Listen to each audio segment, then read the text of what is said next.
having to go live at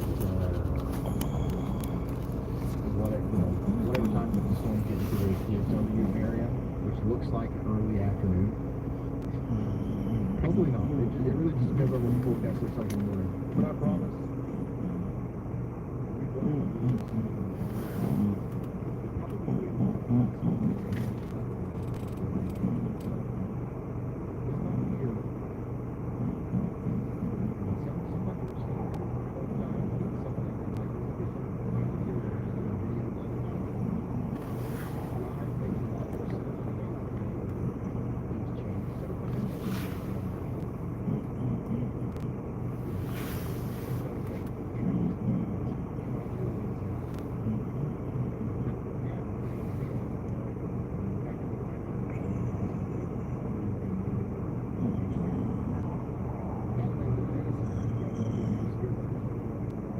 What highway is this?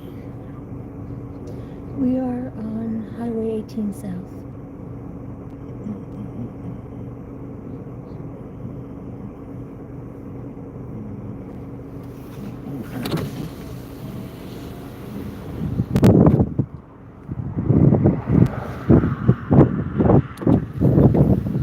That's on top of us too.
You're just joining. We're in just south of Eunice, New Mexico.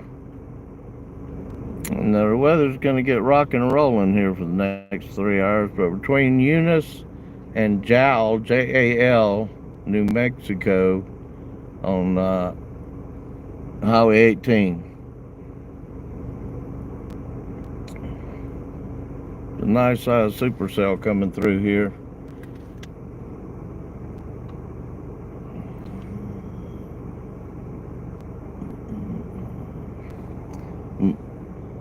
A lot of it moved over the top of us in the last few minutes.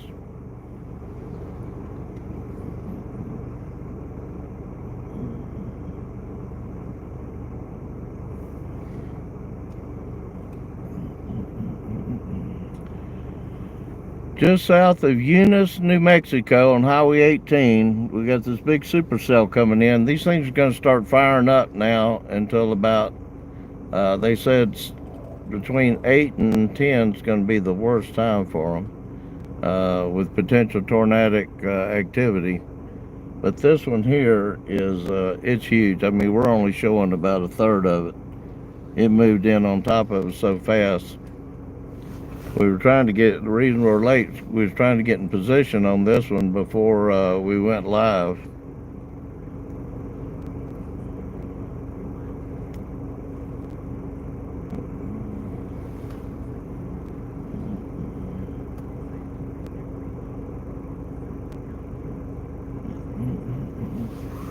I'm gonna try, I don't know if I'll be able to do it. I'm gonna try to turn, let y'all see the front part of this. So if you think that is, how would you like to be over in that direction underneath that? They are getting pounded over there. And that is towards the city of Eunice and up towards Hobbs, New Mexico. That's how big this storm is. I mean, this is a big cell. And so they're getting pounded on that side of it. And we're trying to stay a little south of it as it comes by us and grab this structure back here.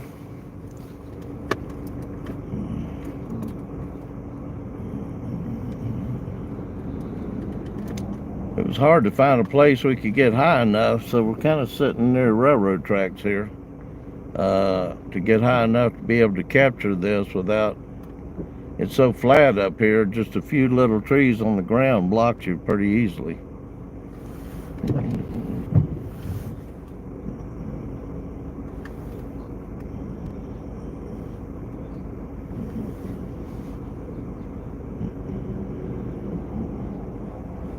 Well, they're getting hammered right there. Mm-hmm.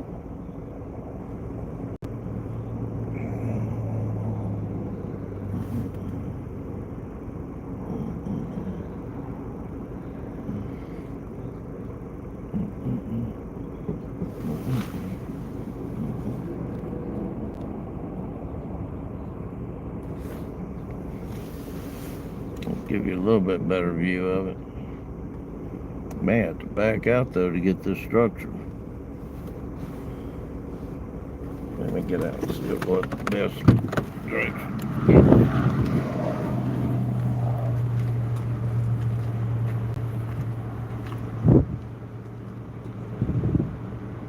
Boy, it's raining just a mile and a half down the road.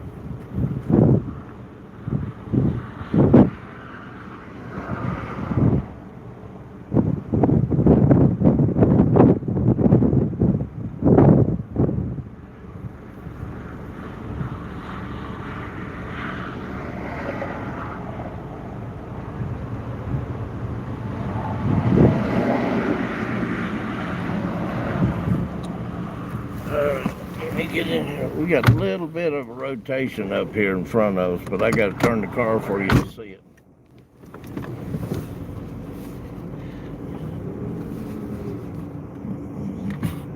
Right there next to that telephone pole, we got a little bit of rotation up there coming down that wasn't there a while ago. And we've got inflow going into the back of that left-hand part of this storm.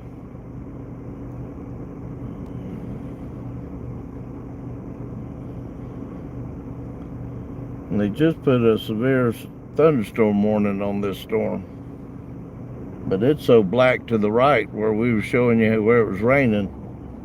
The rain can't be more than a couple of miles down the road from us.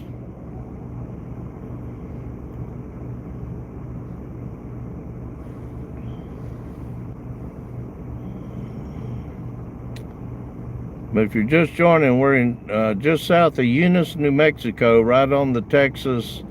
We probably aren't 5 miles into New Mexico, maybe 10 miles inside New Mexico.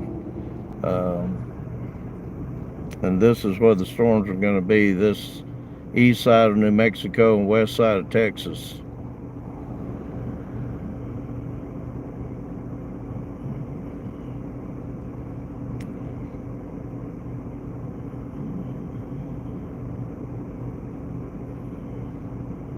That really bright spot there in the bottom of the screen, just above that road, is actually sun heating up the atmosphere there behind this storm, which is just going to make it more unstable.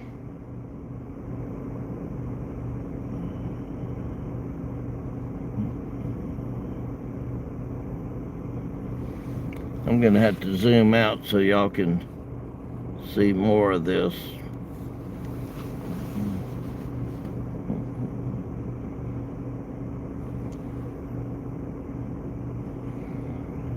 And this is just one. We've got several more of these storms building up to the left of the camera, which is to the southwest, moving up this direction. So they said all they're going to do is get more and more intense up until 9 or 10 o'clock. This is, it looks pretty, but I'm going to tell you, I'm going to back up and let you see the right side of the screen. This is nice, but how would you like to be sitting underneath this part of it? Those people down there are getting slammed in Eunice, New Mexico. This is just one of several supercells that's coming through, and this part of it is the backside, and may have pulled too far up. New Mexico, just south of Eunice, New Mexico on Highway 18, about halfway between Eunice and Jal. I think I'm pronouncing that right. Jal, New Mexico, right on the Texas border.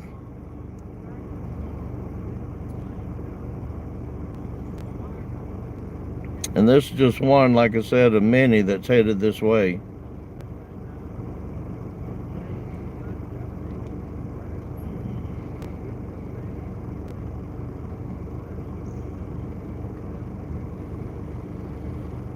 And they're getting slammed over there. Here's another one coming up through Kermit. Where are we at? Right there. We're just north of Joe. Well, there's one coming up right there, building real quick.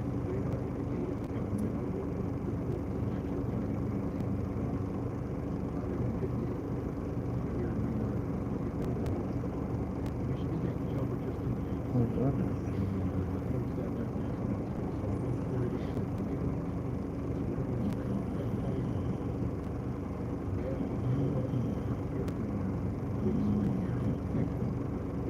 Your big spring. What? This is the real thunderstorm.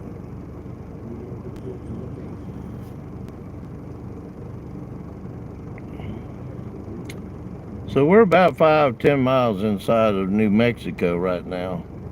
Our phones, half our phones are on Central Time and half our phones are on Mountain Time, and they're not talking to each other.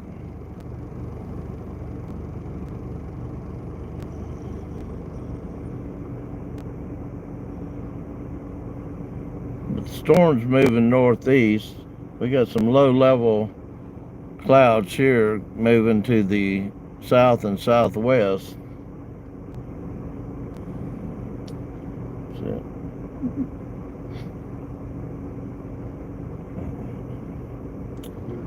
So we're right in the area where the weather service said was going to be the most unstable and favorable for tornado formation.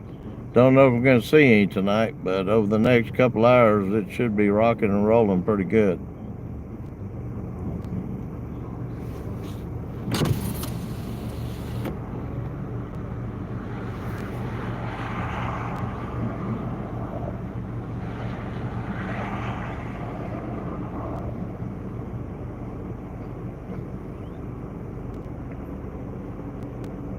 The whole bottom of that storm's feeding this way, but the whole storm's moving that way.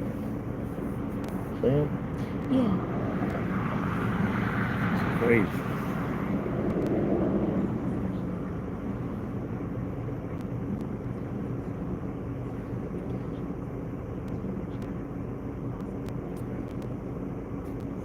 See if I can zoom in so y'all can see this. We got low levels clouds in this storm.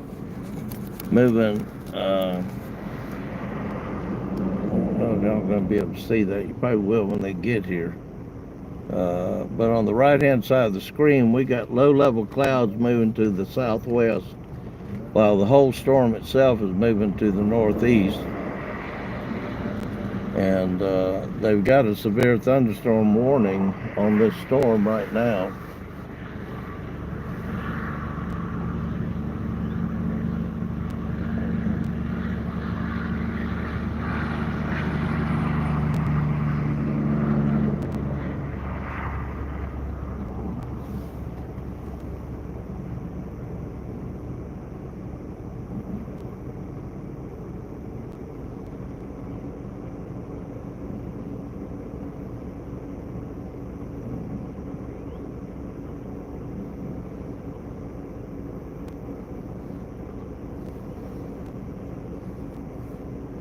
just interested in seeing what this is doing.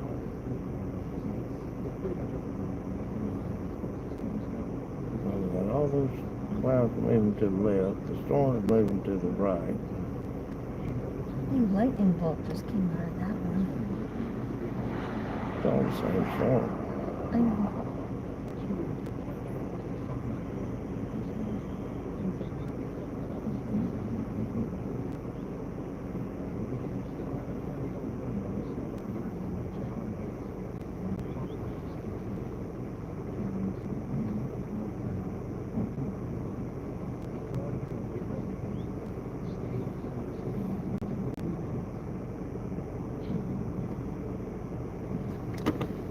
I'll try to swing around to the left and give you a look at the back side of this. But like I said, there's another one coming. But you can see how far this storm goes. I've got to make almost a 180-degree turn just to get you to see the back side of it. So that's the back of it. And the clouds right there above us is moving to the southwest. The storm itself is moving to the northeast. And that's why they consider this a very unstable environment right now, and storms are going to be developing. And I mean, every time we look down, every time there's a radar sweep, we get a new storm popping up somewhere.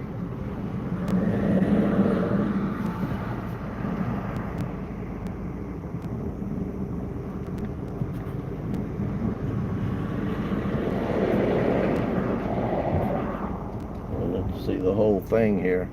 I almost have to make a 360 for you to even see it. The all this to the left you're seeing now is rain, and that town up there, Eunice, is getting just tons of rain and lightning right now.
Something down there with those storms.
bush around to see what that's doing over there.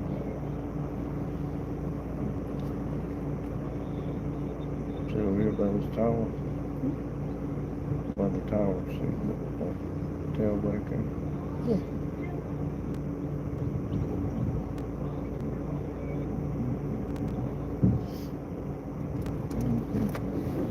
Get out and see if we can get a better look at it.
They actually may have something developing right there. They may be setting up during the bushes right in the way. Watch all the clouds going up. Let me see what's up.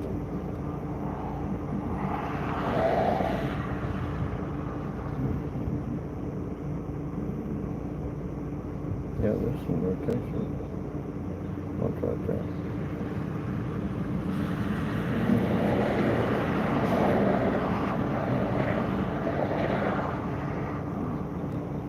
If you There's nowhere I can get. You mean go over there and pull back in and try to get away from these bushes? Well, let's give it a minute and see what happens. Cause that looks. So we're only about 5 or 10 miles inside New Mexico, just south of Eunice, New Mexico, and just north of Jal, J-A-L, New Mexico. This is the target point for all the storms tonight for the next couple of hours with potential for tornadoes. A lot of unstable areas developing here. This is just one of the supercells that's come through this afternoon. And they're barely moving.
It's really, really soft.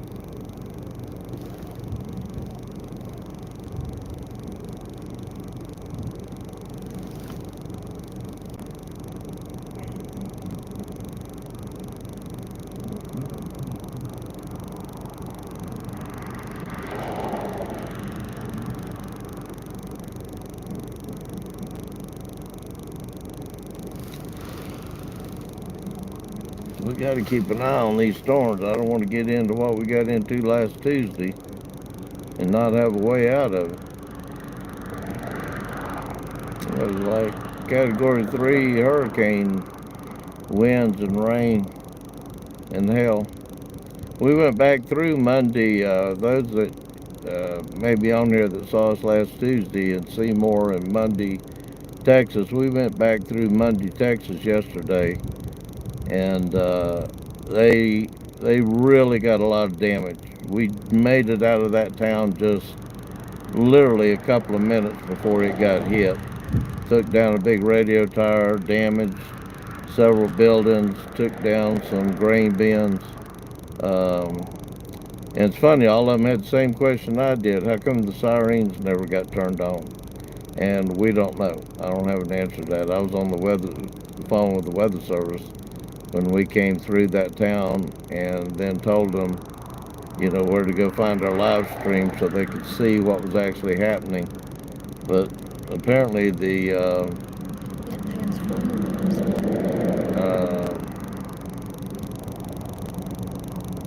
weather service or somebody, whoever made the decision for the siren, never turned the tornado sirens on, even though they had winds there estimated over 90 miles an hour. That alone would have qualified for tornado sirens to be turned on.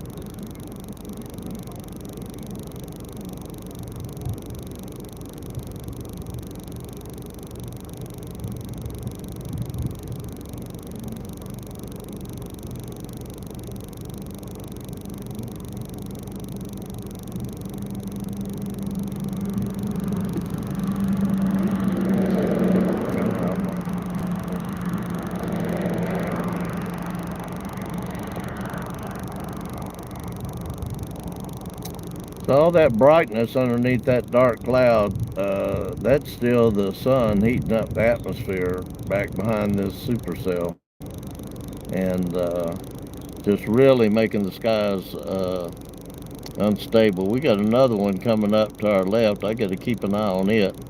Once it gets close enough that we can see the structure, we'll turn the car to point in that direction. Right now it's kind of off in the distance. But like I said, we don't want to get caught in another one like we did the other day, to where we had a really good 2 escape routes and another supercell came in behind us and blocked both of them, and then brought in 90-mile-an-hour winds and hail and driving rain, sideways rain, to where we couldn't even hardly see to drive. And this one here, on this back side of this one, looks like it keeps trying to intensify back here.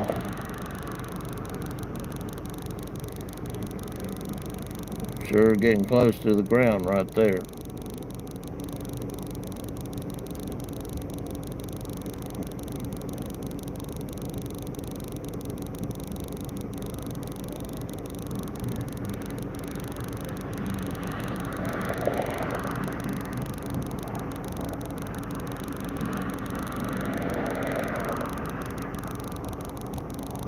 There is some rotation in that lowering. You may not be able to see it on the actual live stream, but we've got some rotation there.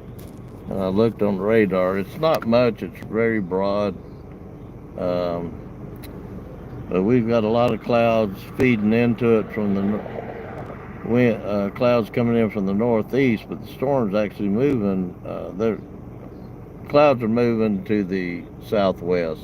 The actual storm's moving to the northeast. So we do have some shear winds in here.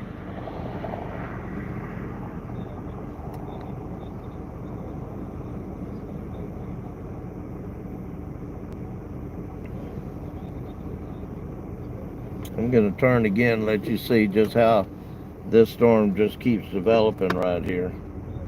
I mean, they're barely moving. Should be able to see these winds coming in. We got some scud clouds over this way. Right over the top of that building right there, you can see some of the scud clouds feeding in to the storm. Let's see if I can zoom in just a little bit. Let's see them a little bit better.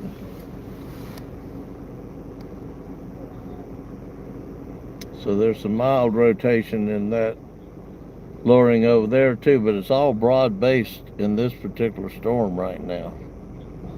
But this is the peak area for if any tornado is going to develop tonight in the next couple hours. This is part of the peak area. The stationary front is just literally just a few miles north of us. The dry line is just down to the left of the screen, about 15 or 20 miles. So we're right on the dry line for development. And off in the distance above that building, if you can see that just solid line that breaks the light from the dark, that's the stationary front.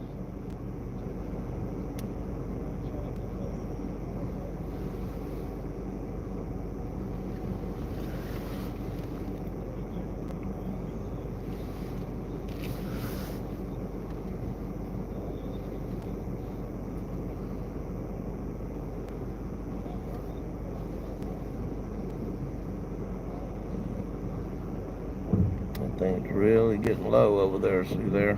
Yep. The scud clouds have come in off the ground up towards the main.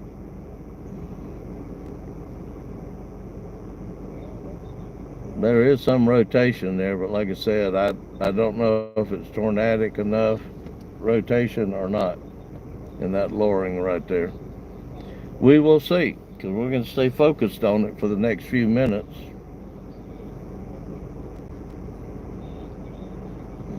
I'll try.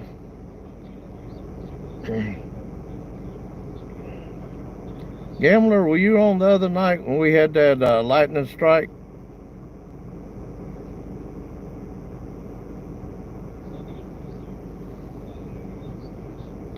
Because we haven't been able to find out what the lightning hit. Yeah, we tried to find out. We looked through all the news stuff over near Killeen and Kipner and all that over in Texas, and we can't find out what that lightning hit that exploded. I'm assuming it was a power station, but I just don't know. Get a little closer on that. That was impressive, though.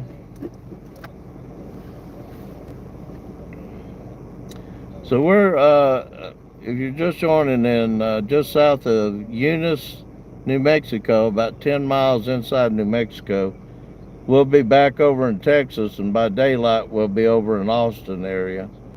But these storms are going to fire up here for the next couple of hours, and then they're all going to start moving east.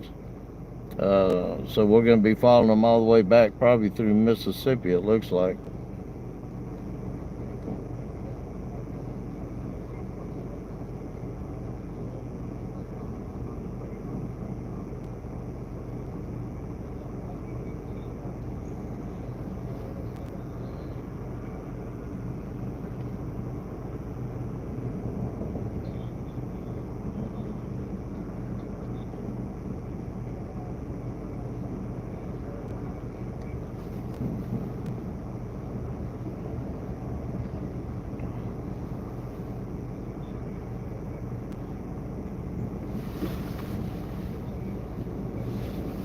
We just got to keep an eye on the other one that's coming up is right behind us. And we got to keep an eye on it too. Once it gets close enough we can see its entire structure, we'll turn the car in that direction. But let me tell you, we are out in the boonies out here. I think it's the boonies. It may not be to people that live here, but there's not much out here. Power lines. I don't know why they need so many power lines. I don't see any houses.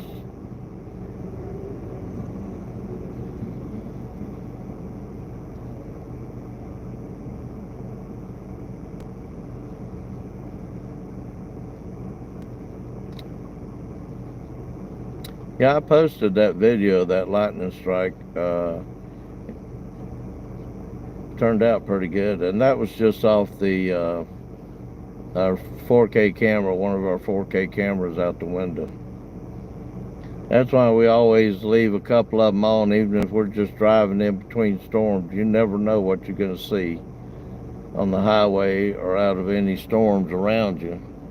And that was kind of a freak flash of lightning.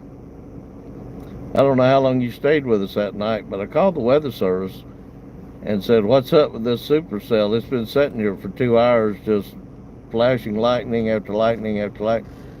They called it the storm cell that wouldn't quit. They said it's barely moving.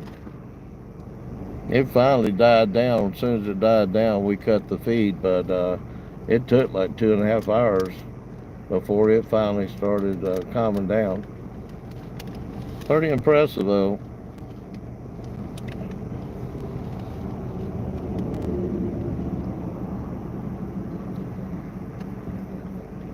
I'll tell you, I like seeing those layers and those clouds up there. We gotta find let me get out and see what that one behind us looks like.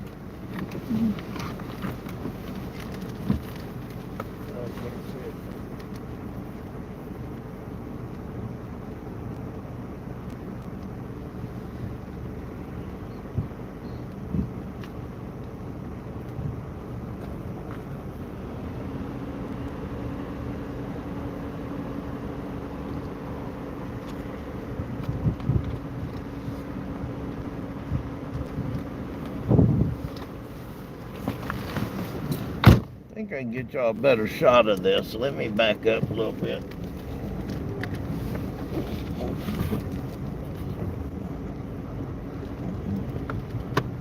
Get that power pole and train throttle out of the way.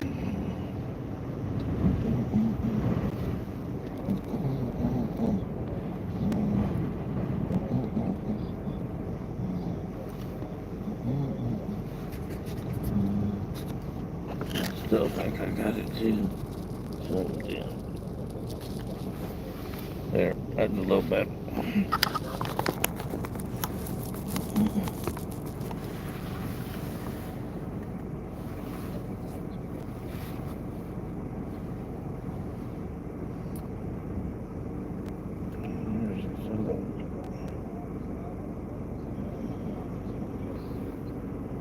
Yeah, that's the other edge of it.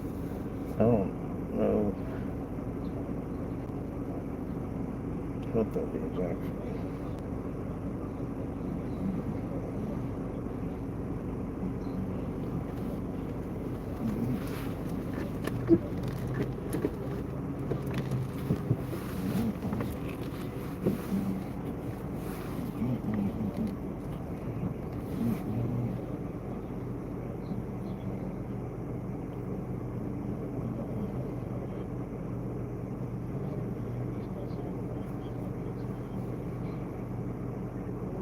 I still can't see that one behind you.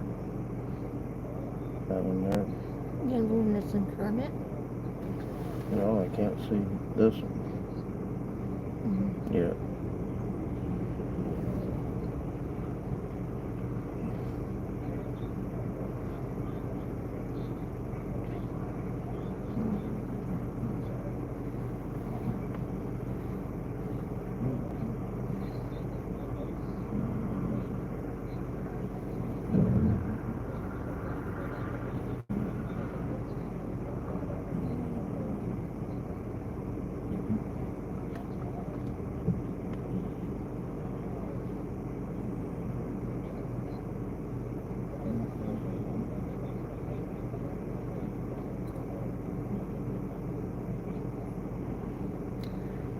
Out here, you can't tell whether you're in Texas, New Mexico. There's not any signs that says it. You just got to find the name of the community you're in and Google it and see which state you're in.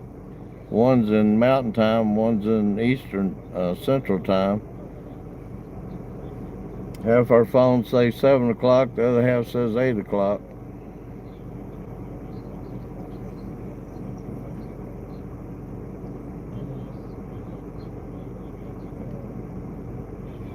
Can you see that one just I can't see it when I get up. And it can't be that far away.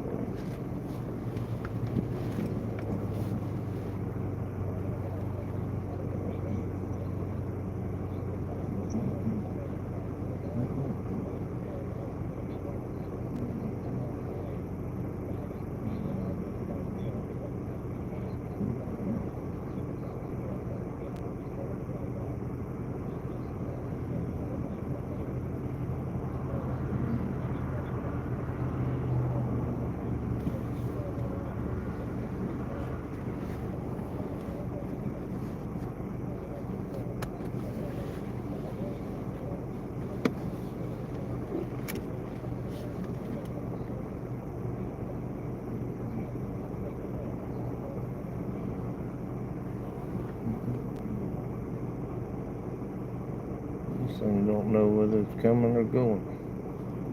It's like all over the top of us. This supercell covers a huge area out here. I would say probably 25, 30 miles. You can't see the. No, it's like this one's covering it up.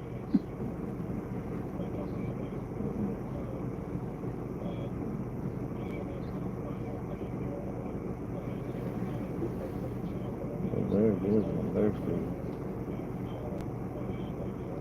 And that's coming up to Kermit, or past Kermit actually. So it should be coming up to us now. No, it's 30 miles away, but still.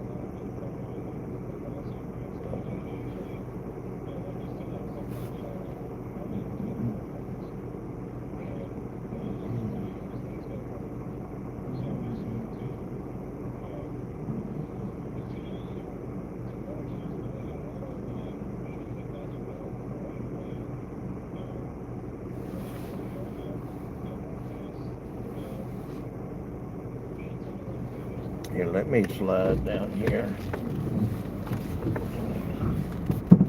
Get down on the road where you can see the other side of this. Actually, probably the front part of it. It's moved way off in the distance now.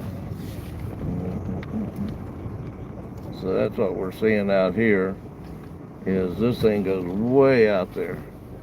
Probably 30, 40 miles. We got another one coming up right behind us. It's just about as impressive here on the Texas-New Mexico border.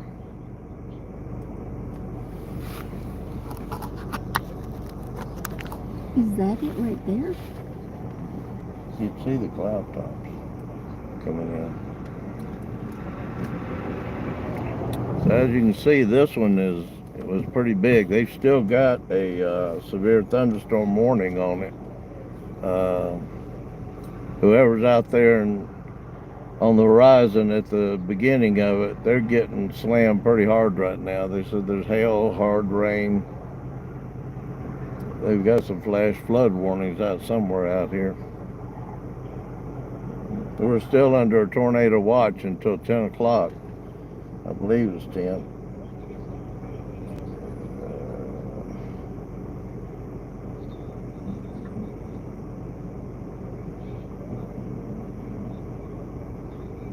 Yeah. 10 o'clock New Mexico time.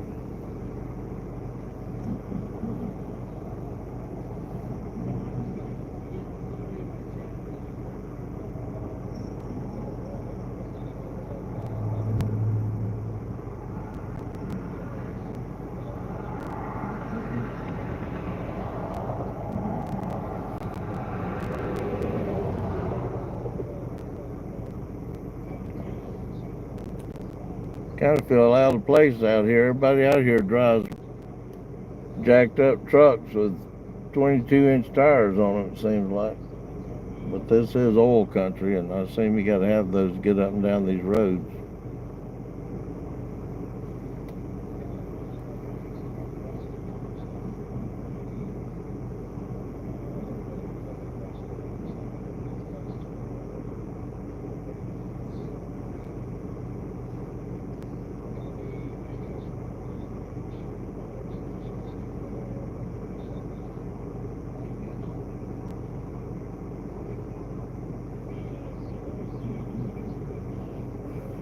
Let me see if I can see out to the south. I don't know why.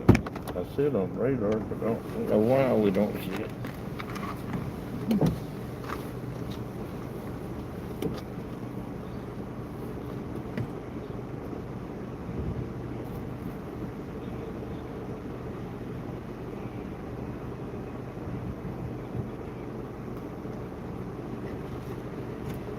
You have to take a wind read, or let me take one.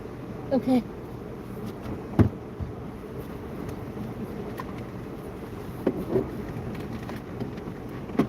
Well, it's got to be blowing 30, 40 miles an hour out here.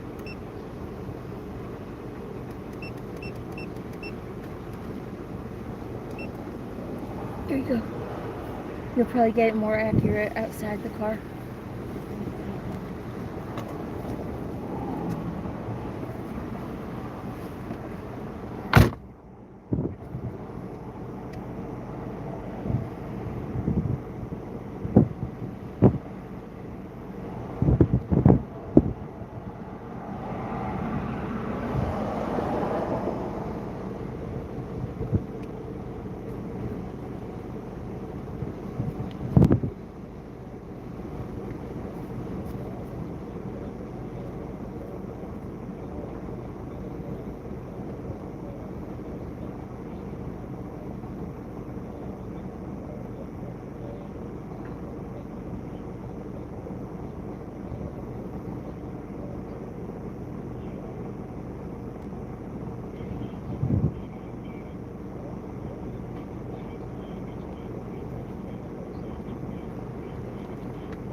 Gusts up to 21. Well, that one in front of us just looks like it keeps getting bigger and bigger.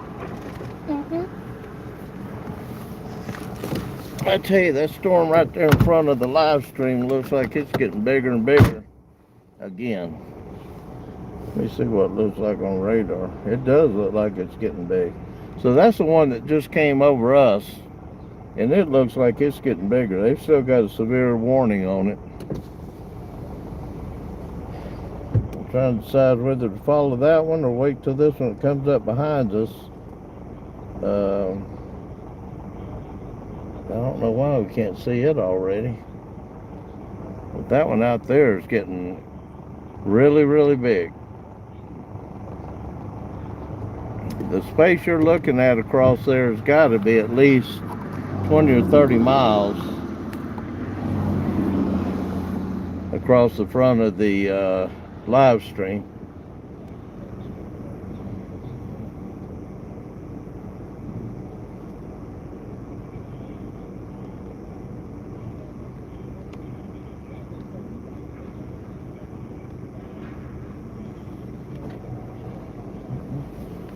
I just can't see nothing there.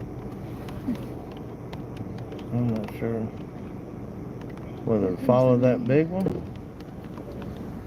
and see what happens, or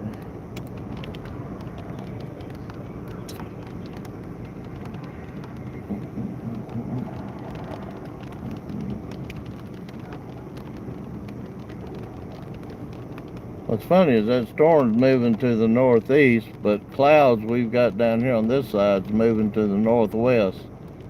I mean the southwest. And that thing on radar, even on radar, it looks like it's intensifying again.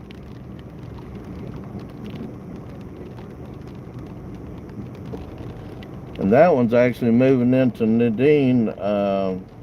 It's right on the Texas-New Mexico border right there. Look at that. It's got a hell core.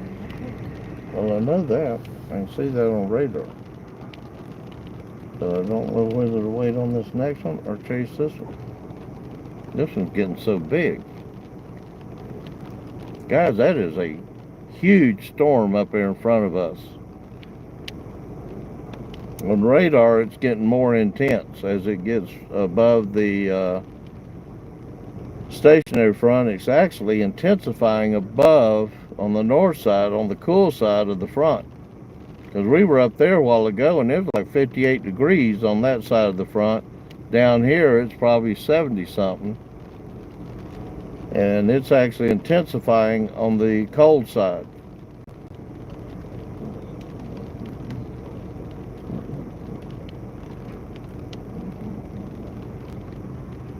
I just don't know where this other one's at. It should be out there right, but I don't see it. It's almost like the upper clouds of this big one is covering up. So we're gonna. It wasn't there a median here somewhere? Yes. Right there in front of us. So there's supposed to be another storm coming in right underneath that cloud, back off about 15 miles. We got another one coming at us. The dark cloud you see there is still part of this big supercell. It just seems like it keeps getting bigger and bigger and bigger out here on this open plains area.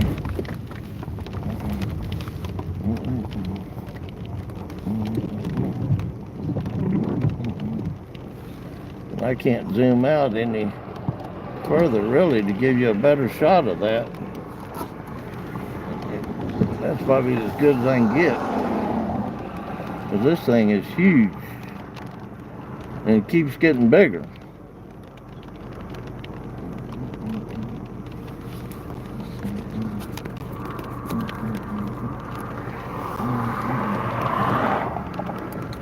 And every now and then we can see this through the holes in the clouds. We can see the sun.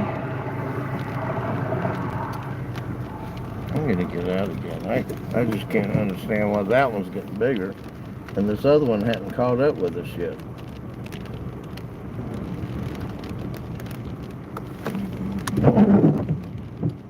That storm out in front of our live feed, that thing is getting huge. Since it's come over us, it's probably doubled or tripled in size and width.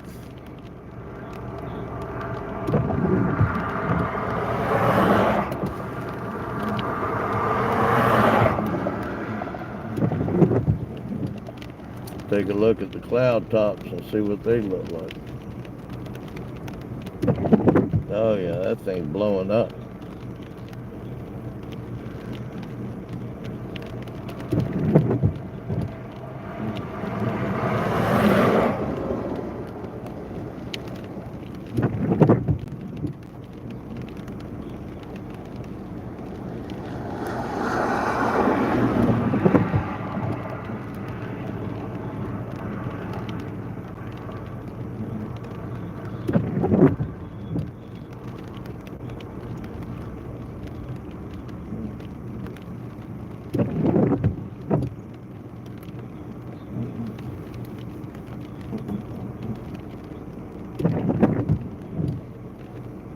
Don't see anything that way. No. Let me see what's here. It ought to be blowing up and it comes by us. And I don't know why. I know it's right here. See if you can find me the road structure that's going to take me over to like Frankel City. To who? Frankel City. I need to know the name of that road. It's right here somewhere. Like Frank E.L. City.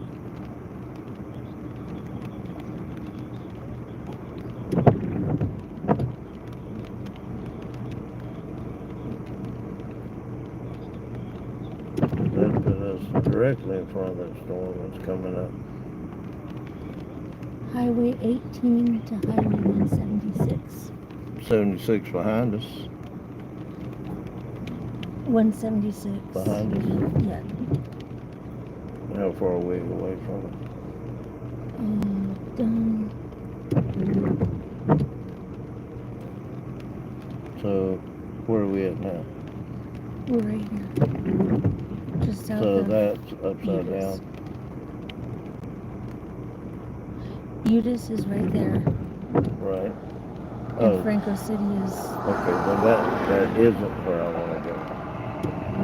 I want to go down to.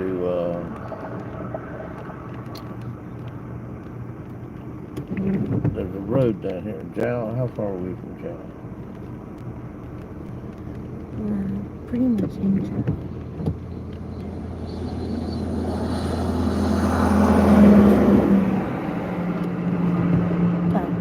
That.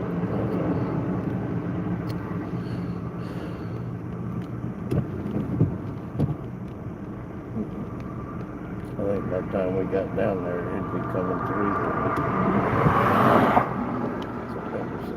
Trying to get our bearings here to see if we can get in front of this other one.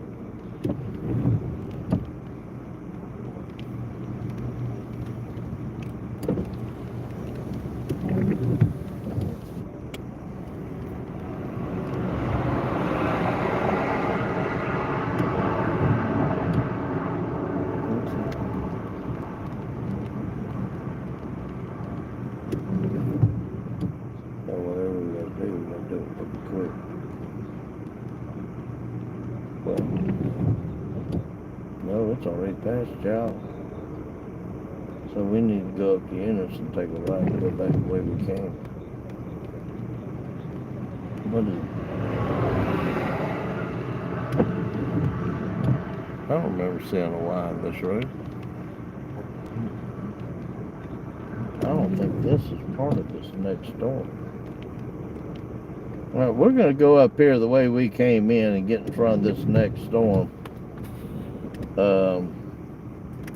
It's coming in behind us. Nope. 2 cars. After this truck, you're clear. Okay, go. So we're going to go up here. This is one storm right here. And it just took off. It got huge. And they were moving pretty slow. It's above the stationary front. And as soon as it hit the cold air, it doubled in size. I'm not sure what's going on there. But this one behind us is coming in. It's trying to do the same thing. But we're in the warm part of it now.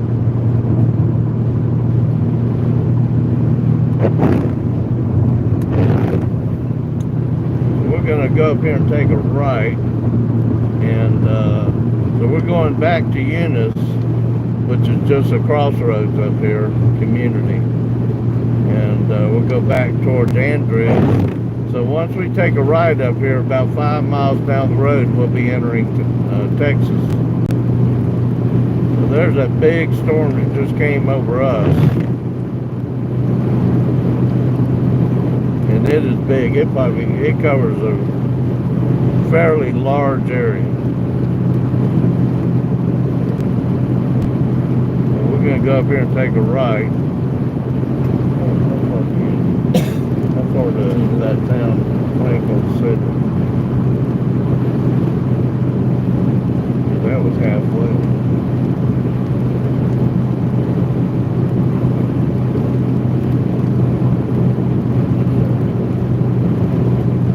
Okay. Alright, that'll work. So by the time we get to this little, they've got names for everything out here, but there's not really anything. We'll be right in front of this next cell that's coming in behind that one in front of us.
cell behind us that we're going to go up here and get in front of. There's apparently two of them, one larger, one smaller. Both of them have severe thunderstorm warnings on them.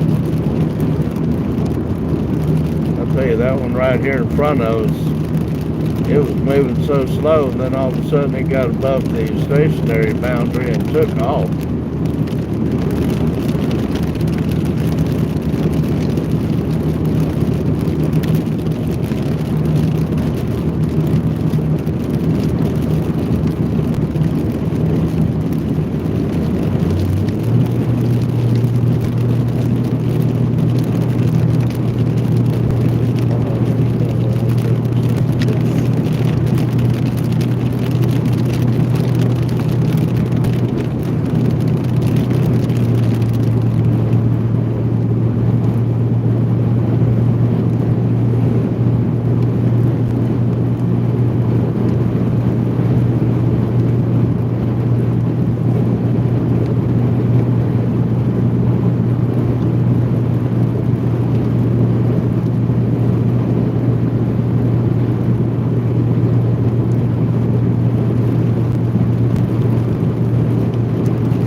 We're in Eunice, we're coming up on the intersection of Eunice, New Mexico. We're only about 5 or 10 miles inside New Mexico, if that far. We're not sure exactly where the line was. There wasn't a sign. But we're going to take a right back here and go back into Texas and get in front of this next supercell.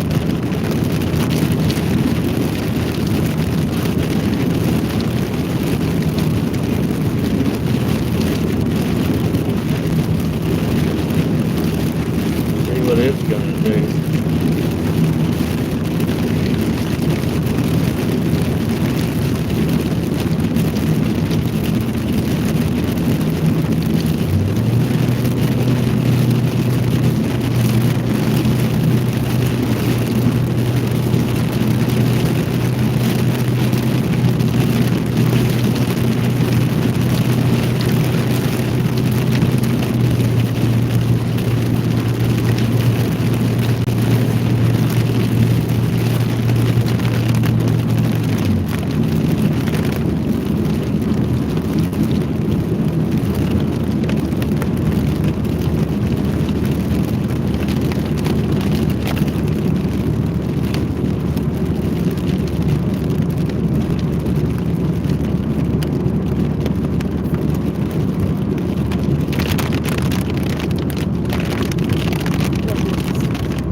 tell you, for us being out here in what I consider no man's land, this is one of the busiest intersections I've ever drove through, and I've had to come through it 6 times today.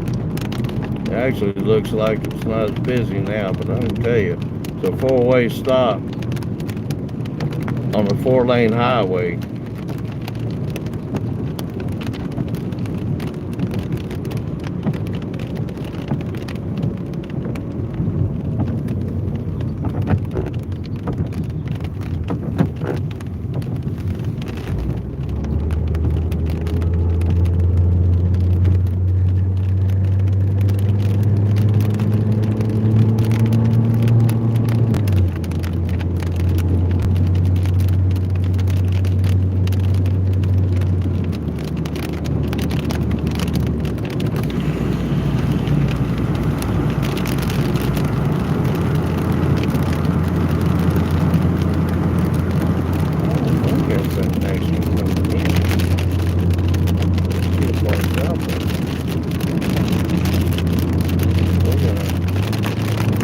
Get in front of this other storm up here, and what you see in front of us is not that storm that we're talking about.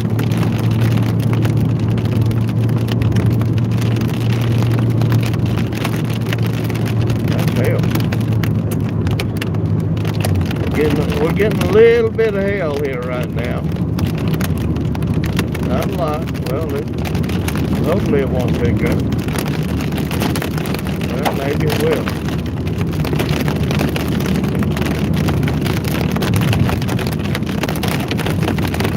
Ain't gonna be good. I don't see that on radar. Oh, what's the hail? So we're getting hail here on this road. We're on 176, headed back towards Andrews, Texas. And we're actually getting a little bit of hail here.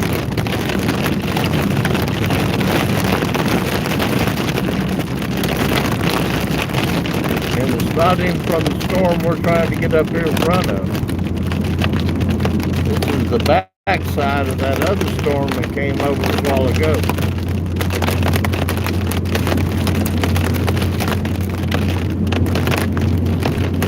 We're getting some wind gusts too.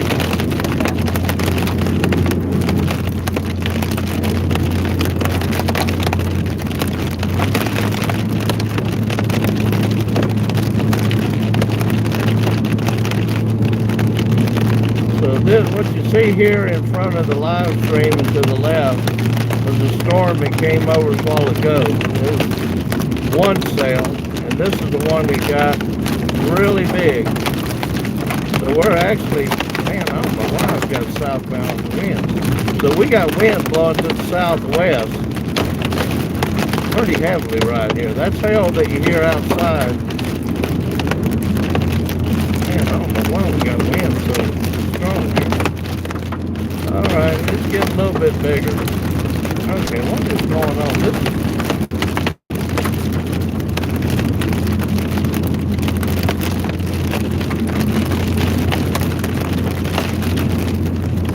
We're getting hail, probably 40 to 50 mile an hour gusts, but the storm is moving to the northeast. The gusts are moving to the southwest.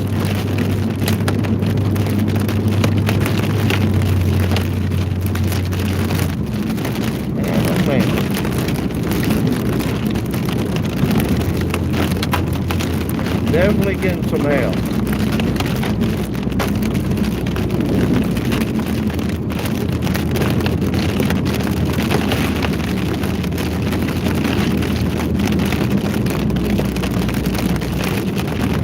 So right here is where we we just went into Texas. We're headed for an area called Franklin City. It'll be before we get to Andrews. To get in front of this other storm, I don't believe what we're in is the other storm yet. The other storm is down to our right. But for some reason, I'm not showing hail on my radar. We're getting hail and southwest wind gusts. It's got to be at least 40. I don't drive this bad. That's wind blowing the car a little bit.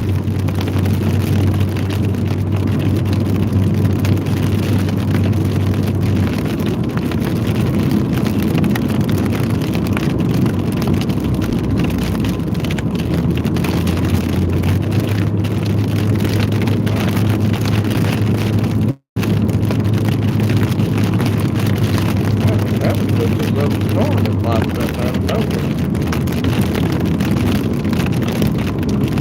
That wasn't even part of that big storm up there. That was just a little one that popped up.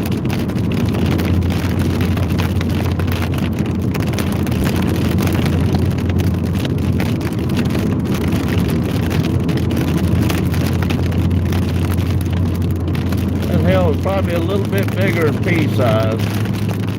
I wouldn't necessarily call it marbles.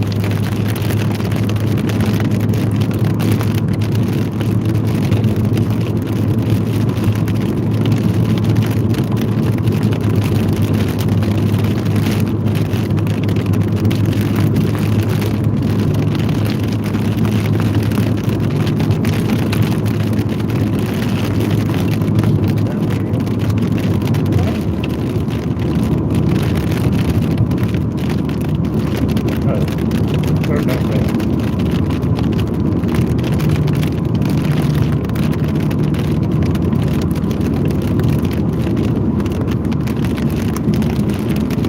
Yeah, we are still getting crosswinds on this road.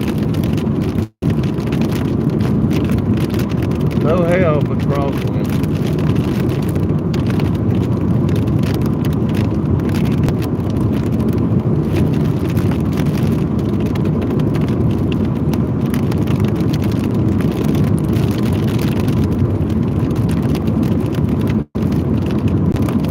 That is a really big storm right there where them dark clouds are. The worst of it is over to the left of the live stream. It really got big when it crossed the stationary front and actually moved into colder air when it got bigger.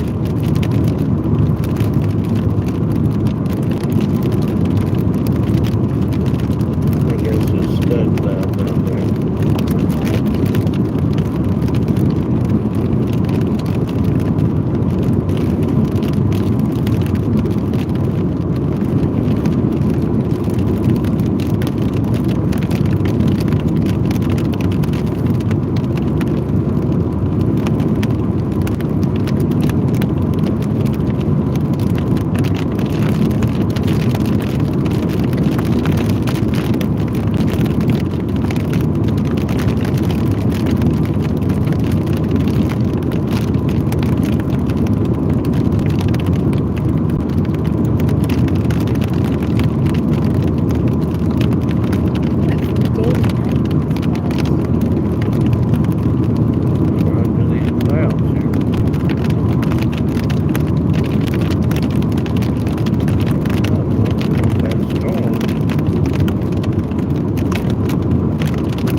still got crosswinds. We're trying to get in front of this other storm that's off to the right of the live stream.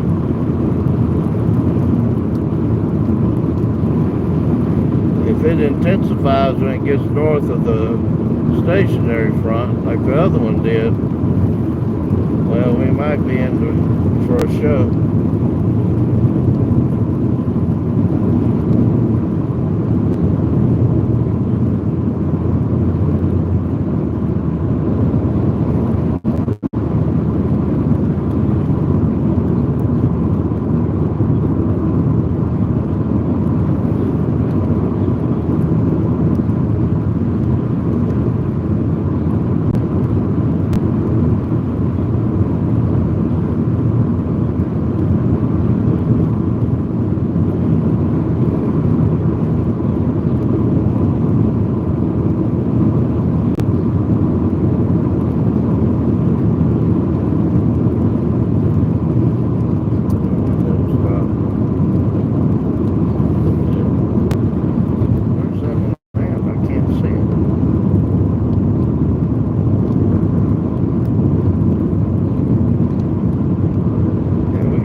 Cell coming up behind us here, but I can't see it. We're going to pull off right up here because it's going to come right through here.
Going to turn and let you see the one that went north of us.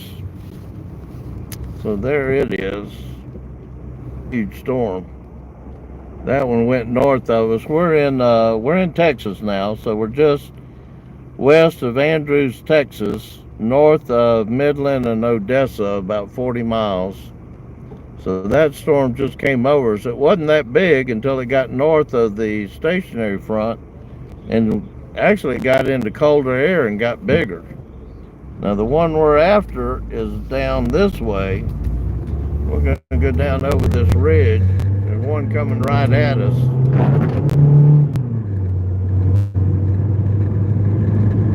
We should be able to see it right up here.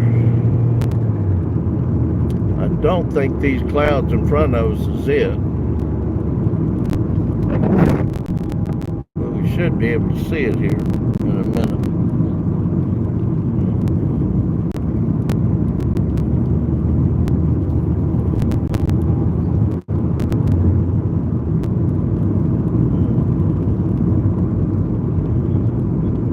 Because on radar it looks pretty big.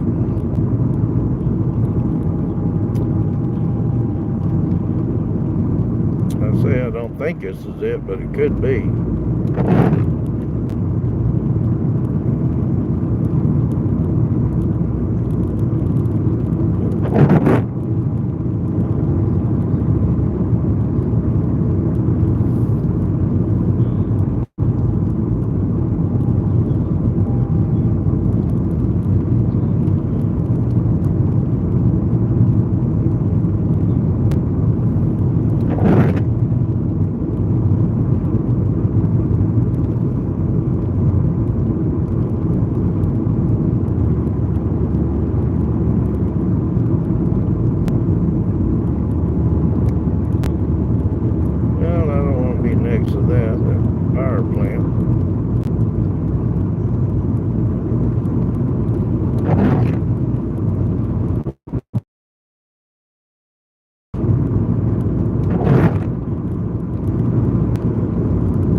place here and turn slightly to the southeast, and I believe we should be able to see this storm that's coming up here. It merges onto southwest 9001. We don't want to be here when it rains.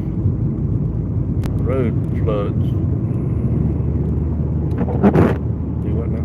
It merges on a county road southwest 9001. Yeah, I think we're going to be able to see a little bit better right here.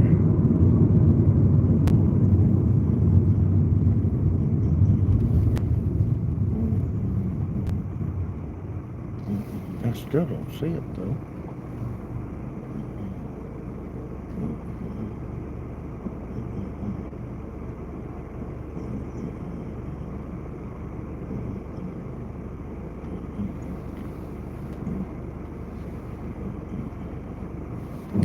Going up. We should be able to see it, and I can't see.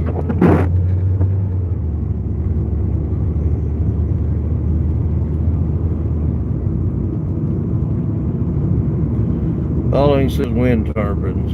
Wind turbines, as far as you can see.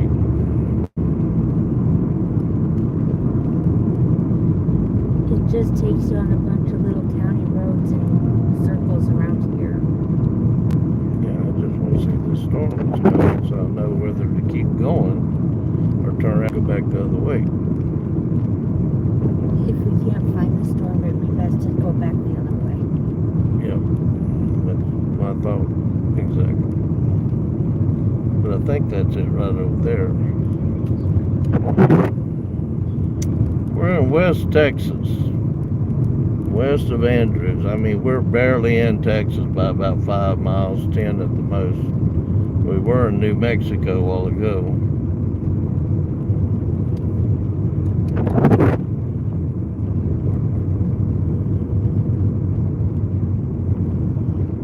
This thing's getting bigger. We ought to be able to see it. It's getting close. But I don't want to be out here in the middle of... Y'all can tell we're out in the middle of nowhere, and there's not much out here. People, cars, or anything. Wind turbines.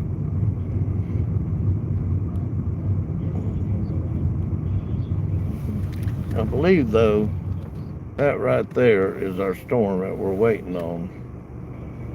Right in the center of the screen there.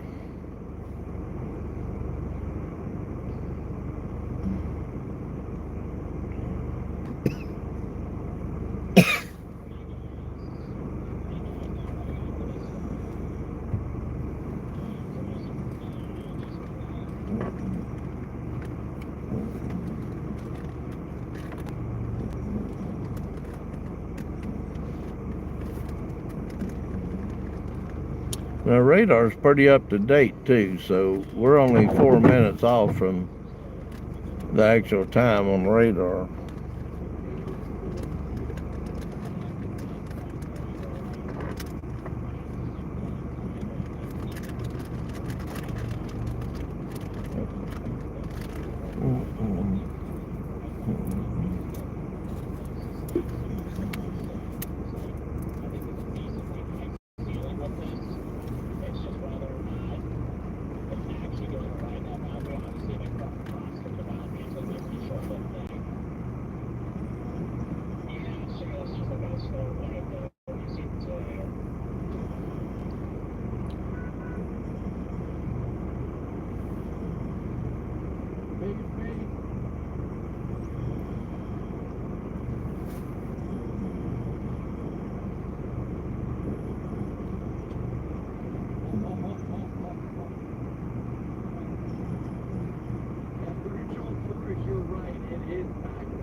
Still got wind.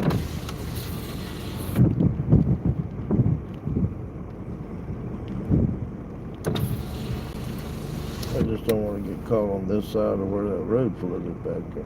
Right.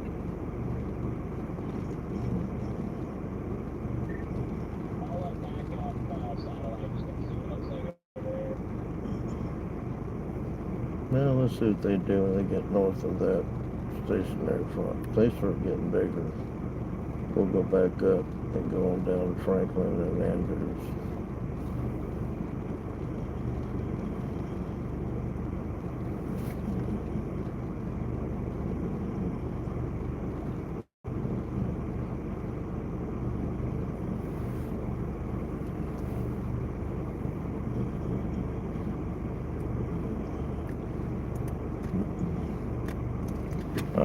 We're gonna, I don't want to be on this side of that flooded road when that storm comes in.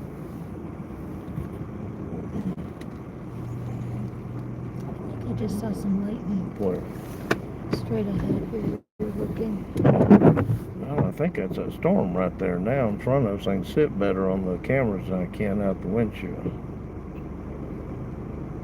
So we actually can see better on the cameras than we can out the windshield. The cameras, yep, okay, there it is. Definitely lightning. Yep.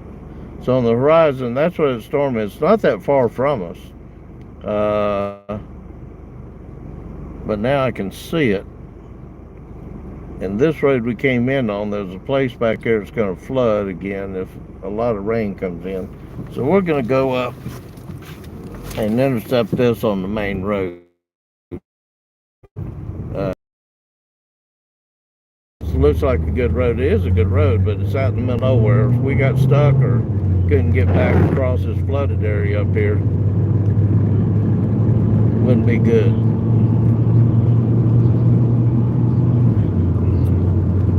So now that we can see it's a little darker and we can see the lightning, we know what the storms are. They didn't have much lightning in them earlier, but once they get above the stationary front in this colder air, we get a little bit more staticky and more lightning.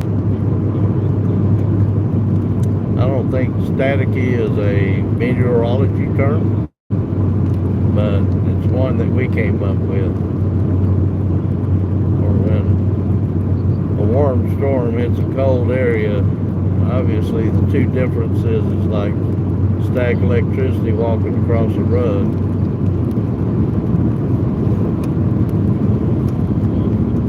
Let's get a little light on this so I can see that water. Here it is. Yeah, we don't want to be on this side of that flooded area when that rain comes through.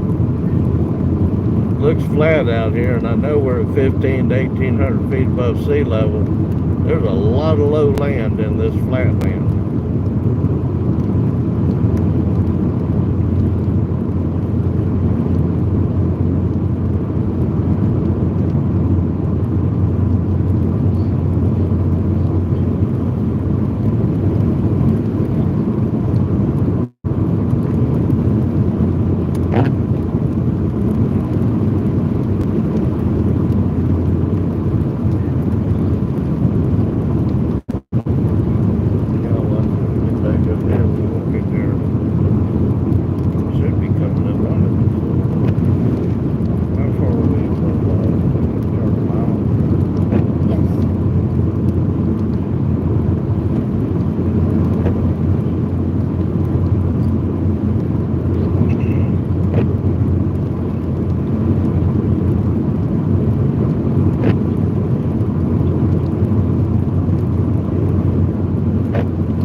of them right in front of us.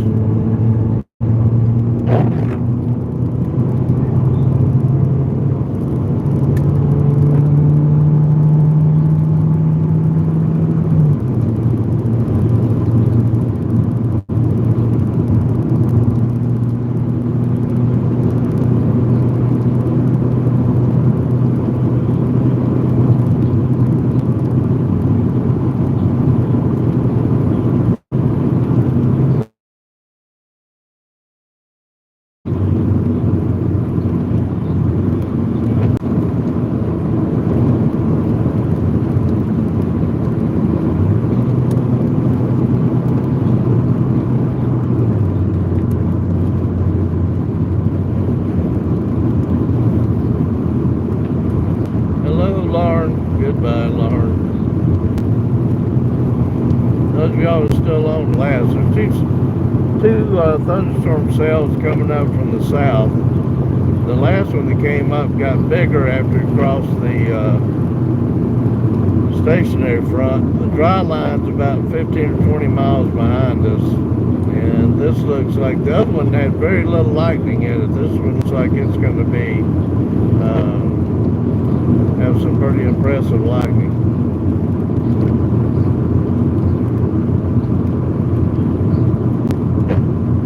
This one is unusual.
Somewhere in my family tree, when the family ran it, we had original family ties back to Scotland.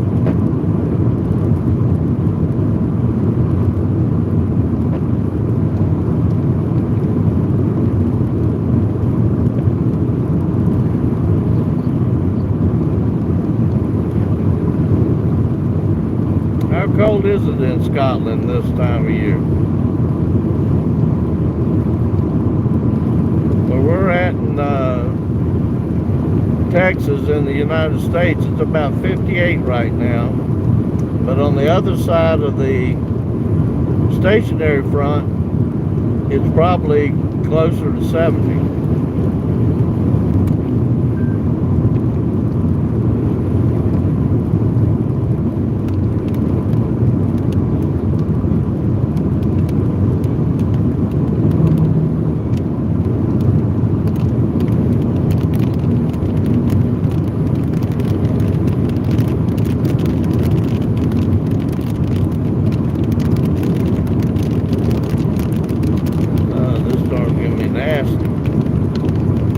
Nasty storm.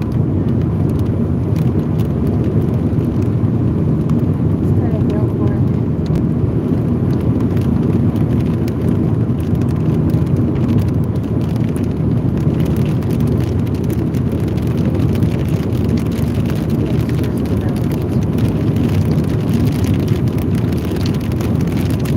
Well, probably once it goes over, when it crossed over.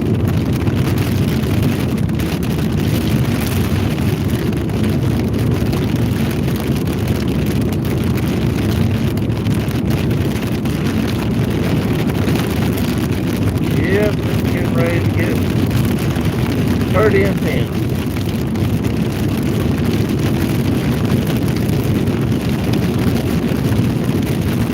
That's right in the middle of it. Try again. That's there you go. out what we're getting ready to run into.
Get hairy, people. Little supercell just come across the stationary front. It's probably gonna blow up like that last one did.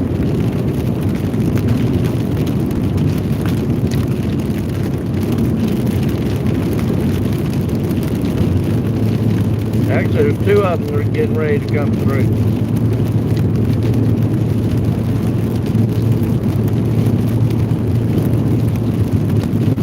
A lot of headwinds out there right now.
getting ready to have a major storm come right over the top of us here.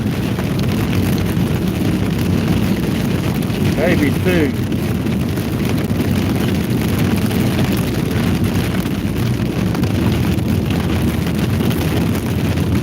Oh, look at that wind.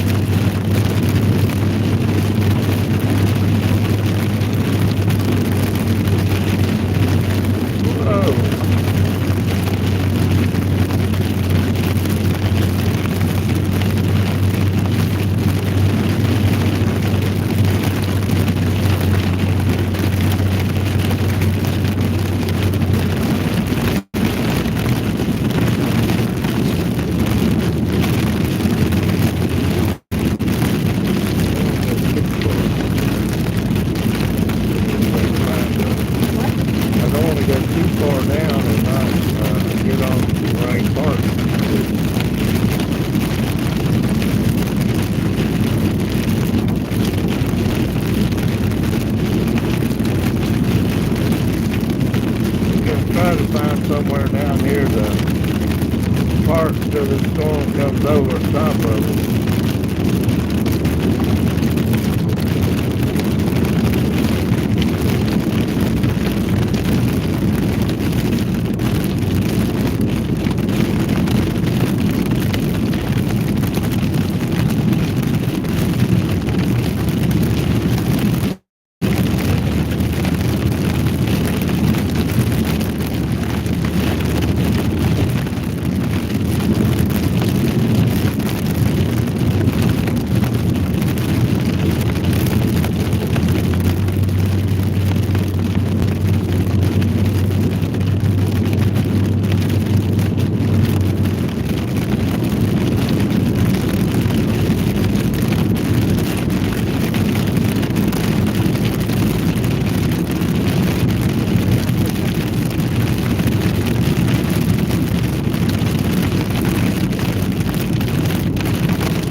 Trying to find a place we can pull off here so we can get some good shots of this light.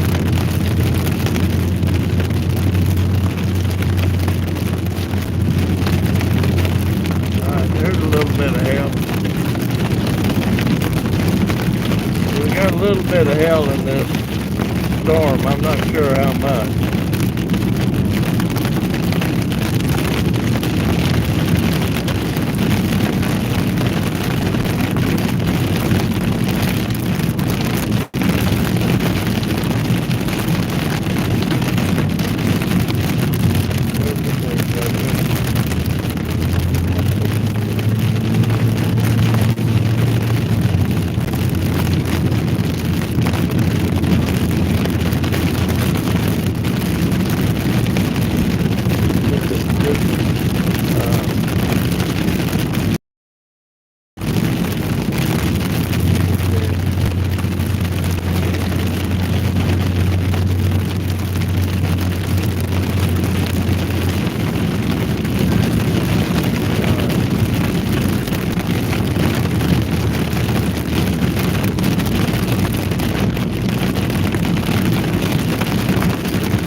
road looks like it's coming up on the right. Within the next half mile, you know.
First one.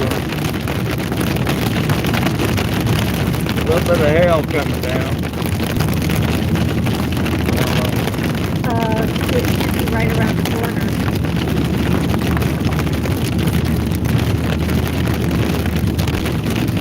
Right here.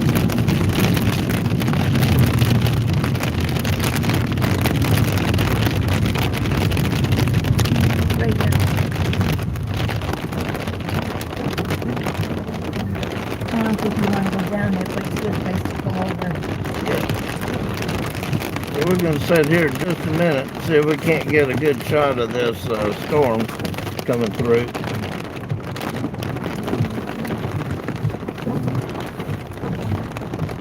The second one's trying to merge into it.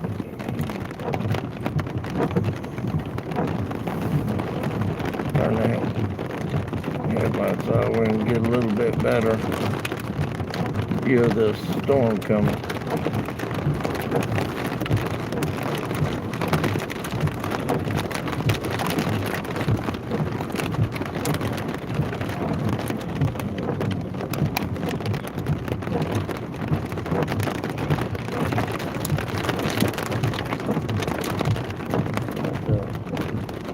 Watch out to your right. Let's see if that other one, if it don't merge into this one, it's going to go just behind us.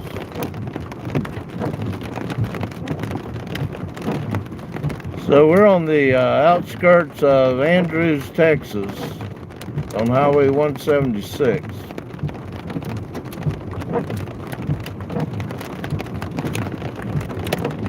There's some oil here.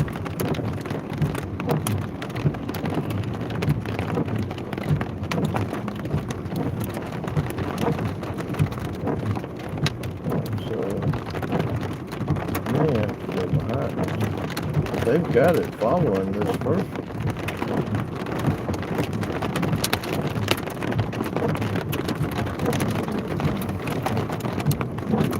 We can see some of that hail coming down.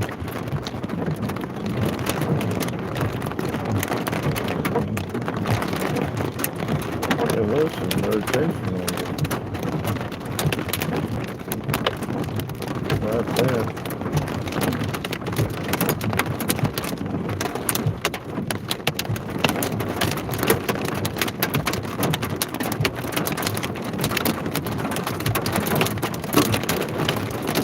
We got a hail.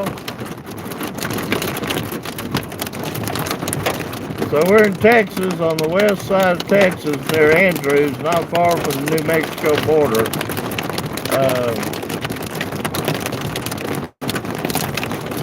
These little cells coming out of the southwest is dropping. At least it's not a baseball-sized hail like they had predicted, but we are definitely getting hail from these two storms.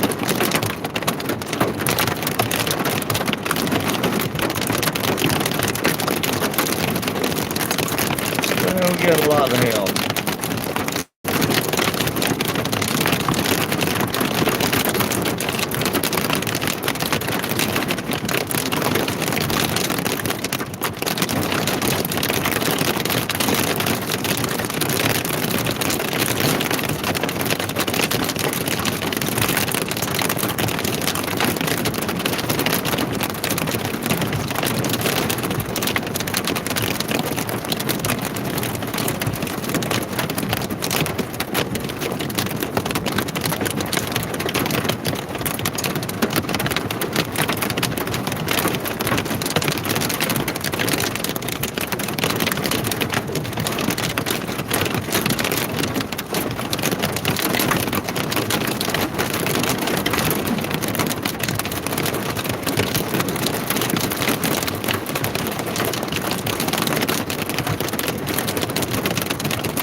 Maybe not.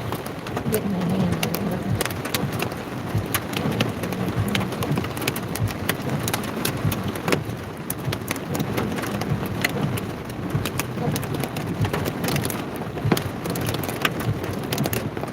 We still got the second one coming.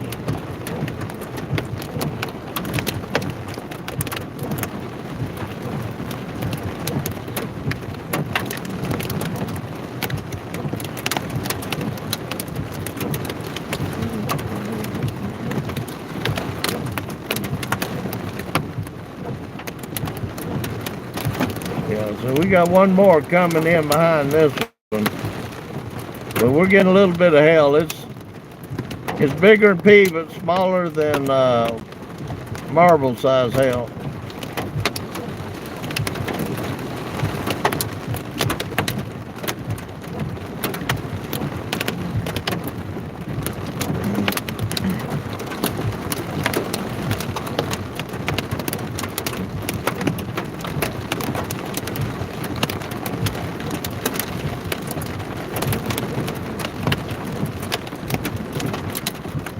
Can't tell if the first one has rotation or the second.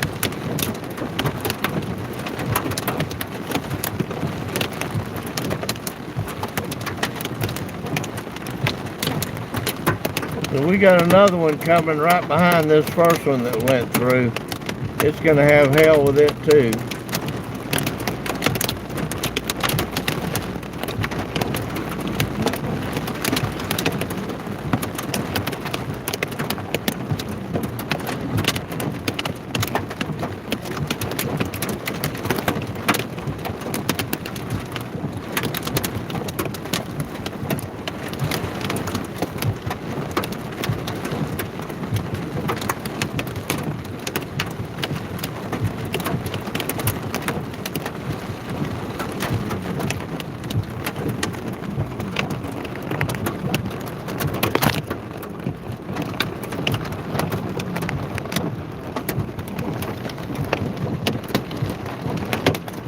Oh, that's sounded bigger. Yeah, that hail's okay. That's a little bit bigger. That's marble size. Alright, we're getting marble size hail now, which would be about a quarter size.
Alright, that hail might be getting a little bit bigger than we got about a quarter size hail now. You can see the splashes in the water in front of us.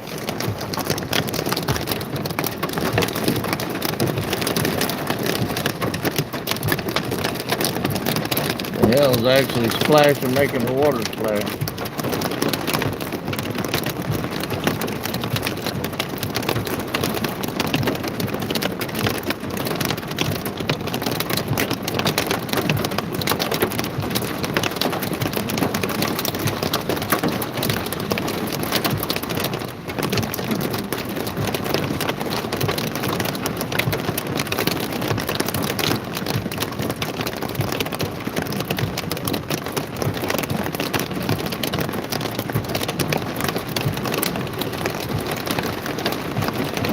We just had a quarter size hail come over us. We got another piece of this storm.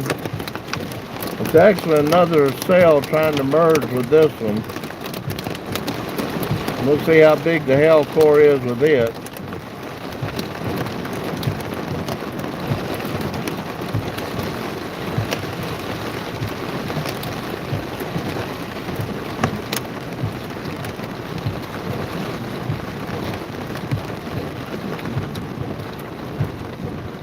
So we're about 5 miles west of Andrews, Texas, and about 10 miles east of New Mexico border.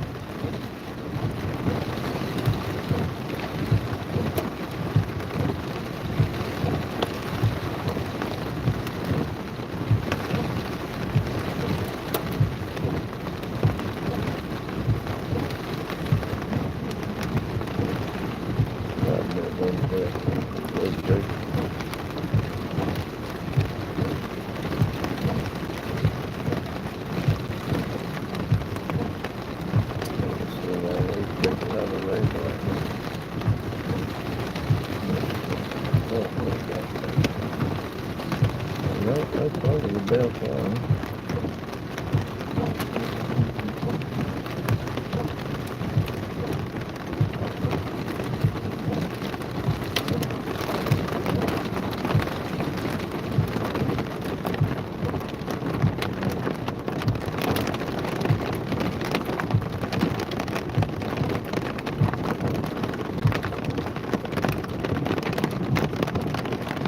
If you're just joining, we're in West Texas near the New Mexico border. They were expecting severe weather, storms with hail. We just had some hail come over. Probably getting ready to get a little bit more here in a minute.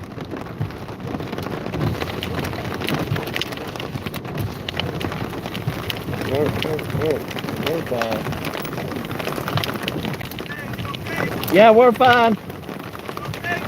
Yeah, we're fine.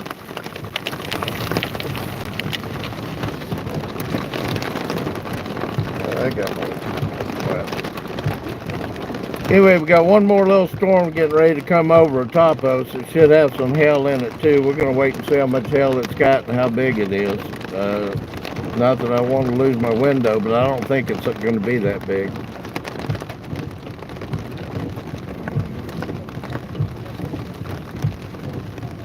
If you haven't subscribed, please subscribe to our channel. And if you do, you need to go back and look at a couple of videos we posted last week and this past weekend. We got one heck of a lightning strike that hit something major and then blew it up, and we caught it all on film. We've got some new video we'll be posting this week of the big storms that come through and tornadoes up in near Lubbock, Texas and Seymour, Texas last week.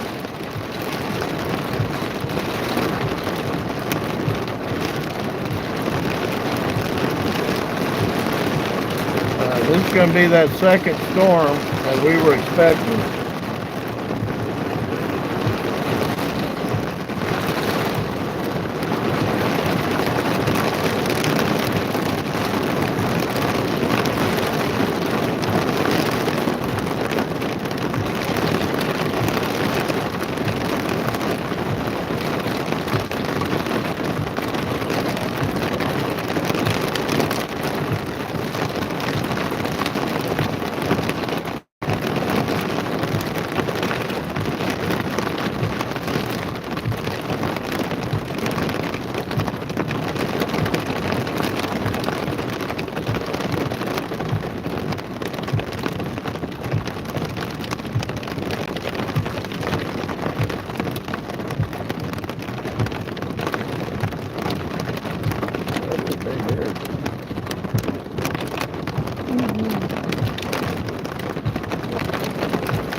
this may be here just any minute.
So we got another storm coming here, trailing right in behind the one that just come over us with the hail.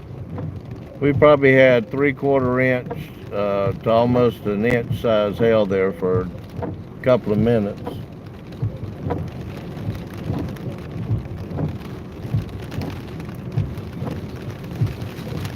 One thing moved north.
Somebody says turn off those wipers, it's ruining my rain noise. My rain noise.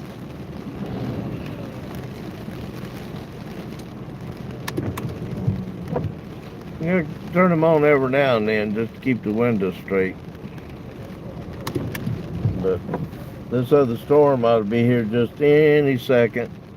We're going to see how bad it is, see how much hail's in this one. And then we'll probably end the stream after that. However, if anything, we run into anything else as we move towards Waco, between Waco and Dallas for tomorrow's events, we'll go back live. But I don't think we're going to run into any more storms tonight. Maybe closer to the morning hours, they're saying that they'll develop again. But we'll be following these storms all the way into Mississippi. Do subscribe though, and go back and look at some of the short 2 and 3 minute videos we posted. We haven't had time to edit and post the big videos we got in Seymour in Mundy, Texas last Tuesday, where everybody got caught, all the storm chasers got caught in those bad storms, and we had like 100-mile-an-hour winds. It was pretty bad.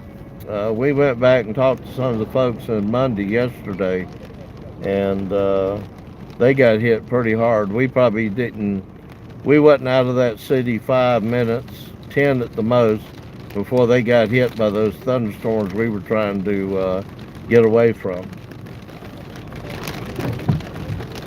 This next storm should have, it's got a hail core in it too. I'm not even sure if we're going to have hail as big as that first one, but it looks like it could be.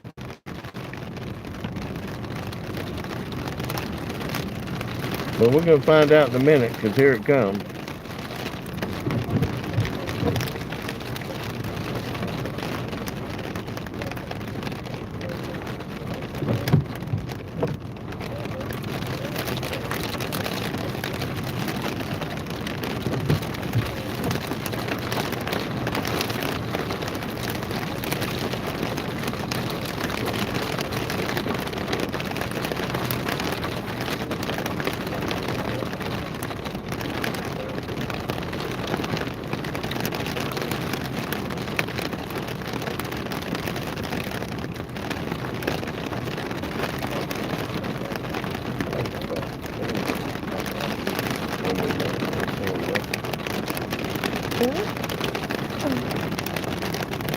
When one goes there, I get the messages and sometimes I forget.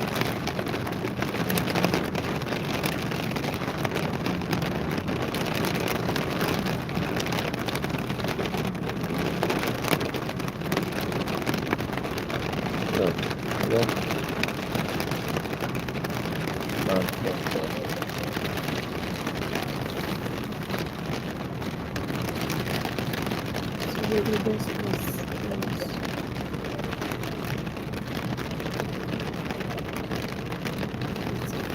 If you like thunder, you should have been listening the other night when we come through Killeen, Texas, and caught that major lightning strike that blew something up right next to the interstate where we were at.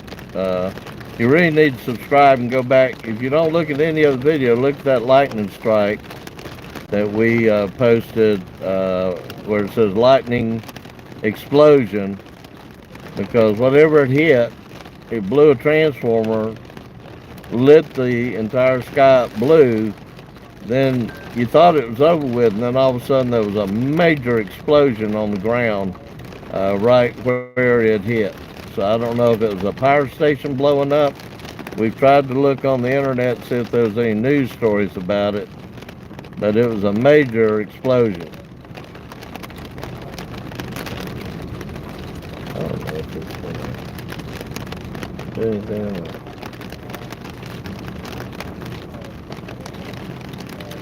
And you got to see that blue tornado we filmed at Scott Air Force Base in Illinois. We had no idea. We thought it was about 400 yards from us, but when we came back through there a week or so later, it was only about 200 yards, and we didn't even hear it. It hit a transformer and blew up. When the transformer blew up and put blue light in the sky, it lit the entire tornado up, and we were able to get that video.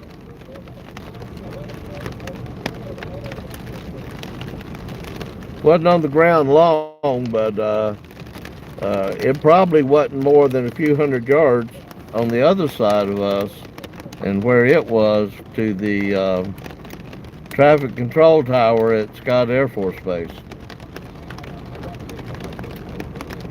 About 15 miles on the Illinois side from St. Louis.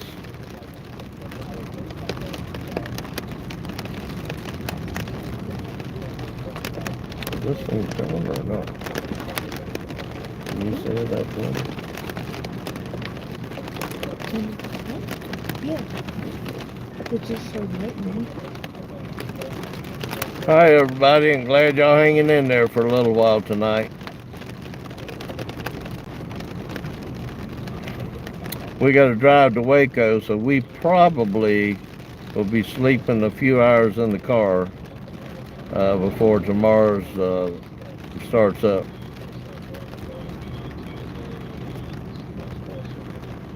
Need to find a Buc-ee's. I need a barbecue sandwich.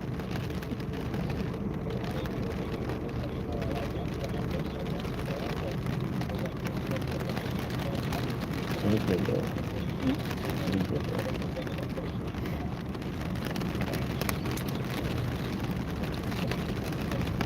So we've been doing this for many years.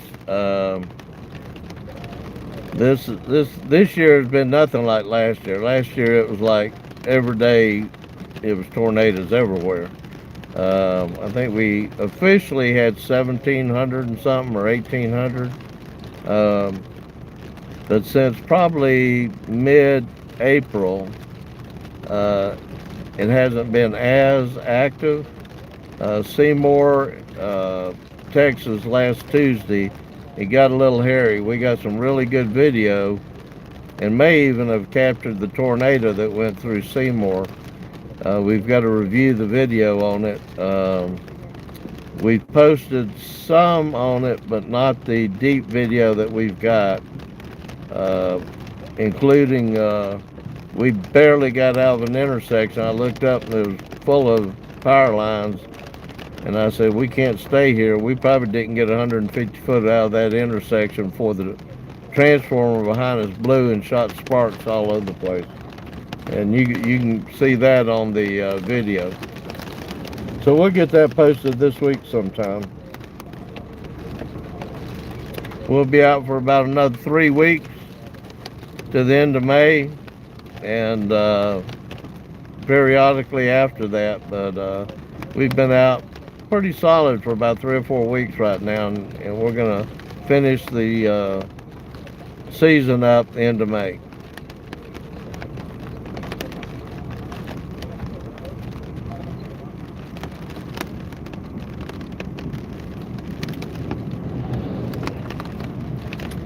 We got this one last storm coming through.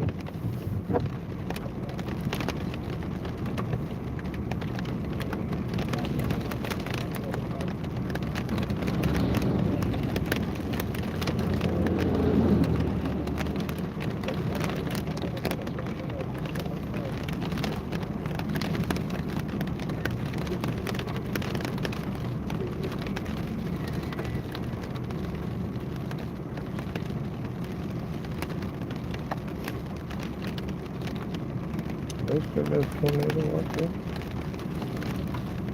They do. So we're still sitting in the middle of a tornado watch out here.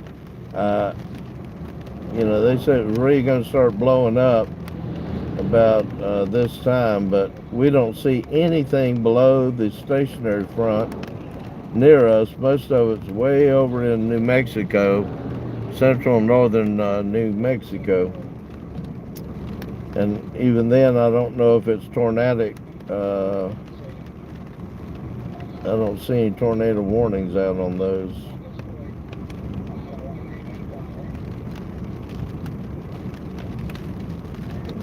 Who's on? We're in watches.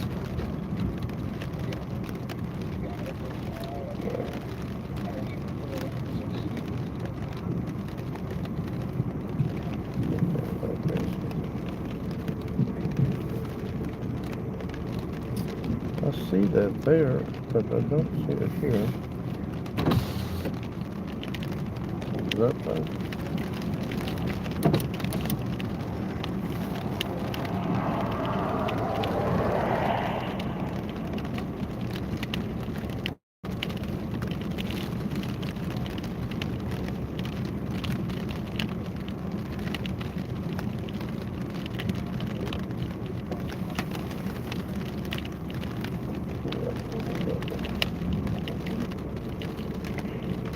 Yeah, be sure you subscribe and hit that bell. We're going to be posting a lot of videos from the last few weeks that should be pretty impressive, especially that in Seymour.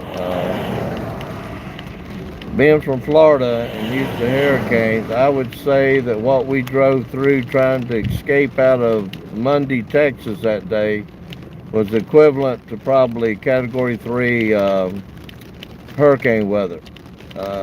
Weather Service officially listed winds in that area of 104 miles an hour. One of the other chasers out to our west picked up a piece of hail that was over 5 inches. wide, covered the entire DVD. At least 2 tornadoes touched down. One just north of Mundy and one just south of north or south of Seymour. I can't remember. Texas. And then all of it moved into Wichita Falls, and they had flooding all over the place.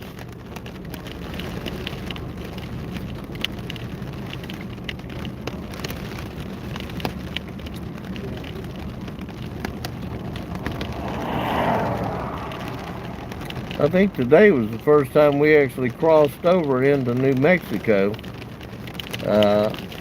I'd really like to get a nice, this is a good area to catch a really good structured supercell. Unfortunately today they were full of precipitation and we didn't get quite the view we wanted.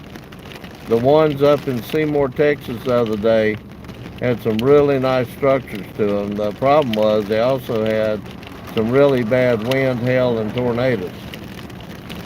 So when we get that film downloaded and edited, we'll be posting it. So if you subscribe and hit the notification bell, you'll know when we, number one, go live more over the next few weeks, including tomorrow, and you'll also be notified when we post new videos.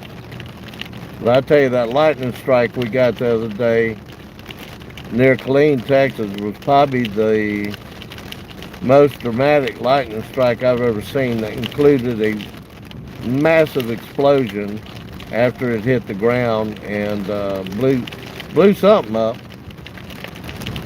We can't find out what it was, but it blew something up.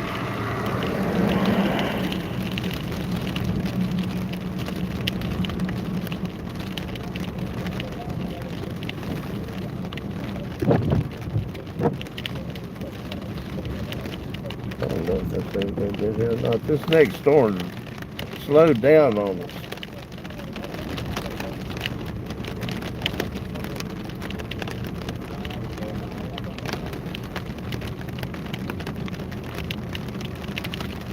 Picked up some of those.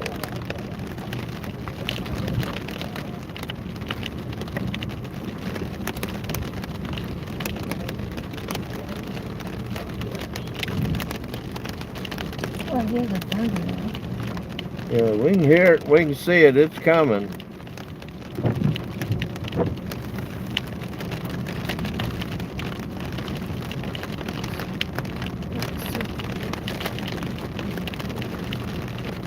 Well, we'll find out when it gets here.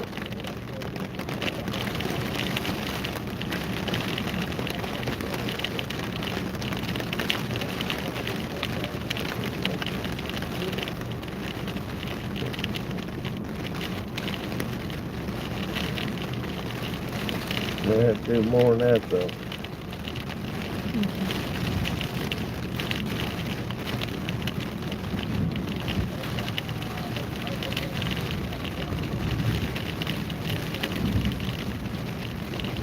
Here comes the wind.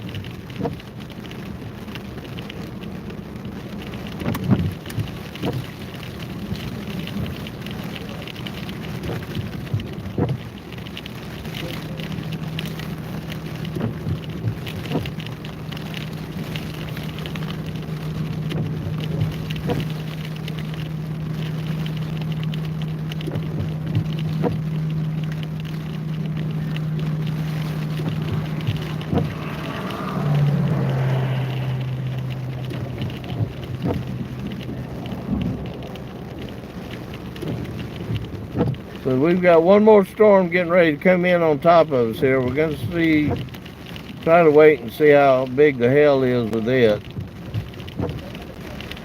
It's got a broad area of rotation, but I don't think there's any tornadic winds inside of it here. We'll find out in just a second. It is still severe warned, so.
probably ought to move towards Andrew.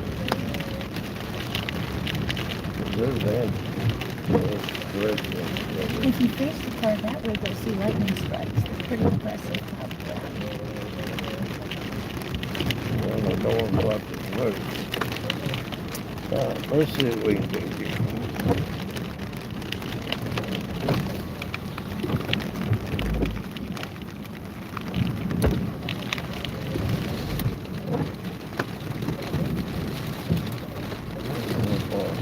Okay, here comes the car.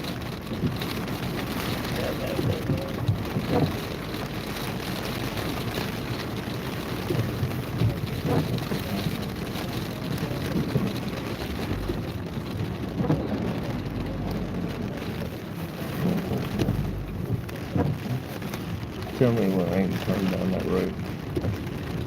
Let's see.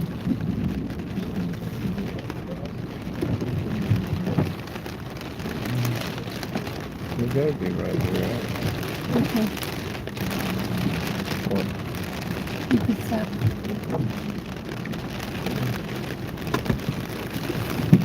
Let's see. This is really good. I thought I was past the road. So it's something else. Okay. Yeah, we're way away from the road. Where's the road? I think this was the road. Where the water is now. Oh, So that's what I was trying to. yeah. So here's the direction this storm's coming. That was a cloud to ground lightning strike right there. Should be pretty impressive as it comes through.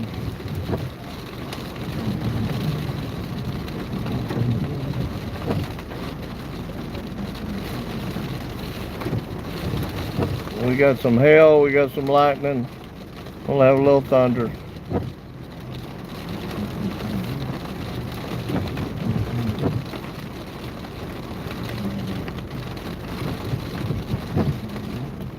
There we go. Everybody good sleep listening to the rain and the lightning and the thunder.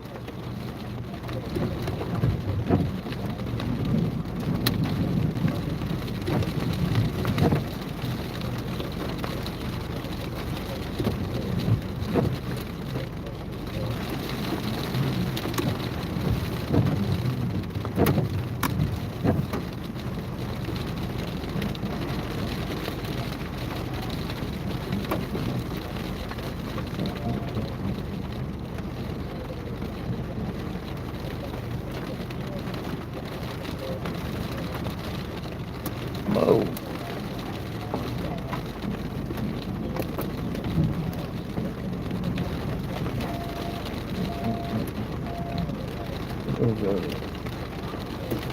What? I thought I heard an alert. So we're right here near Andrews, Texas. Oh, that was a big cloud to ground lightning strike. About 5 miles west of Andrews, Texas, and about 10 miles east of New Mexico. We got one more big storm cell coming through here with a lot of lightning and thunder, and supposed to be some hail with it when it gets here.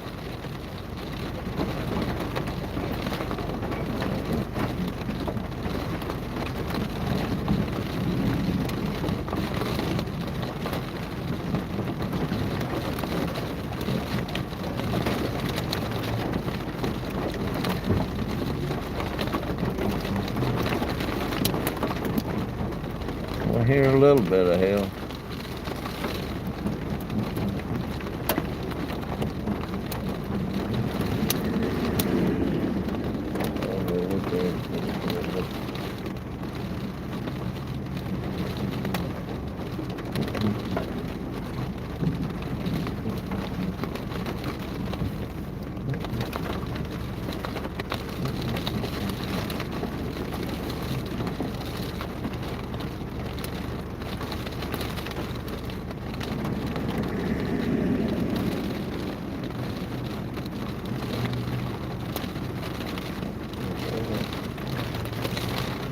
Lauren, you're back.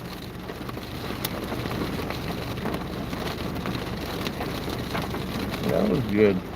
That was a good lightning strike. I like lightning, especially if we get good videos. If you hadn't seen the lightning strike we caught the other day that we posted, that hit something on the ground just west of Killeen and then it exploded, you need to subscribe and ring that notification bell and go back and take a look at that video of that lightning strike. It's titled Lightning Explosion. Ooh, that was a good spider Really strike. good.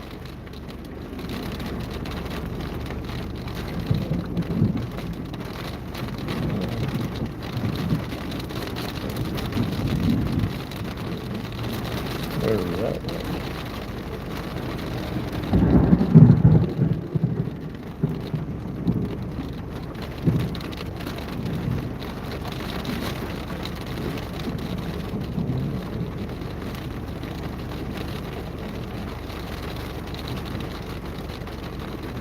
So we got this one last storm coming through this area of Texas where we got a tornado watch out. So far we've just got lightning, no hail. We had hail in that first one that came over us, or actually it was the second one that came over us.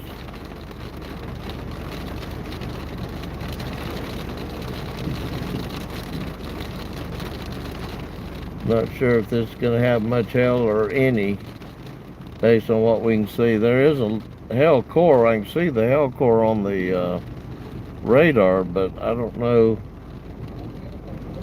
if it's going to drop it all before it gets to us or not.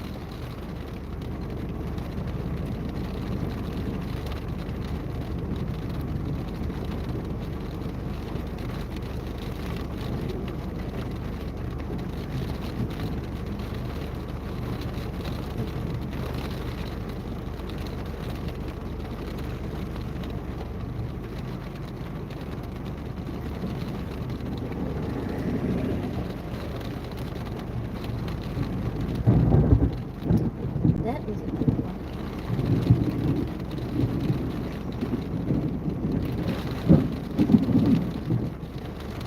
Um,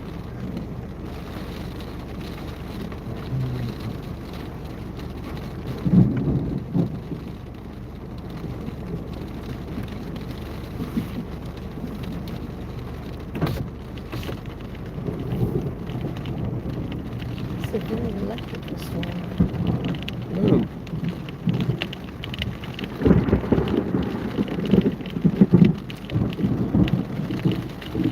You hear that pop?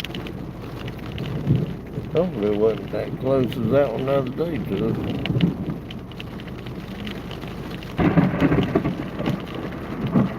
Alright, they may be getting a little bit closer.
Whoa.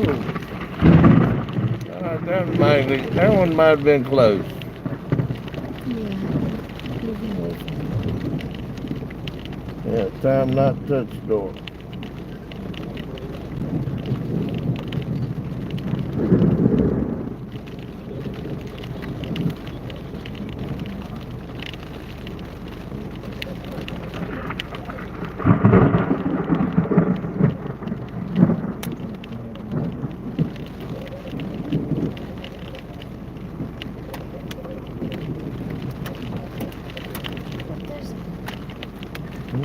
There's the hill. Hmm?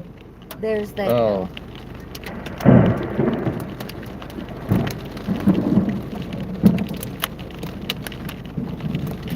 We get a little bit of help, but there ain't much in this storm. It must have held out before it got here.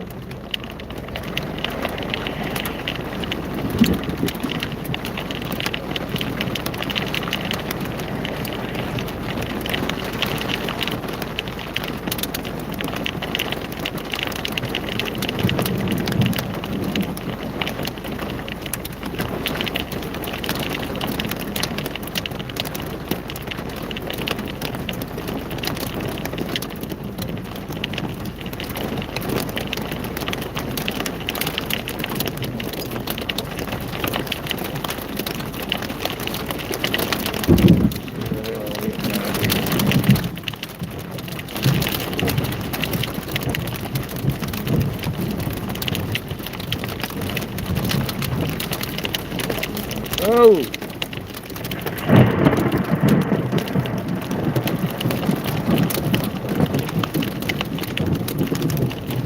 Little bit of hail, more lightning than hail though.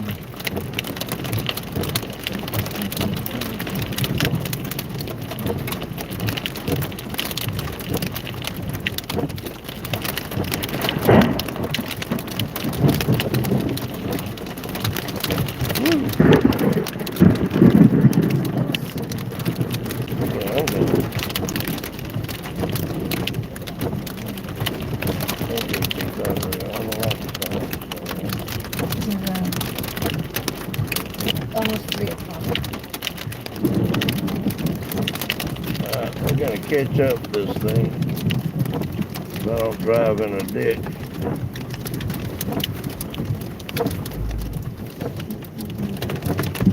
I know I'm on the road somewhere. I'm not driving in that ditch.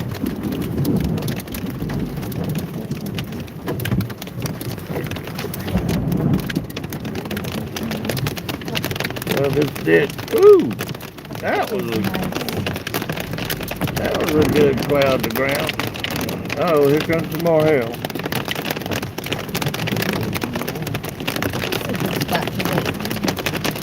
That turned around just in time for that one. Here comes some more hail. Not big though, pea size maybe.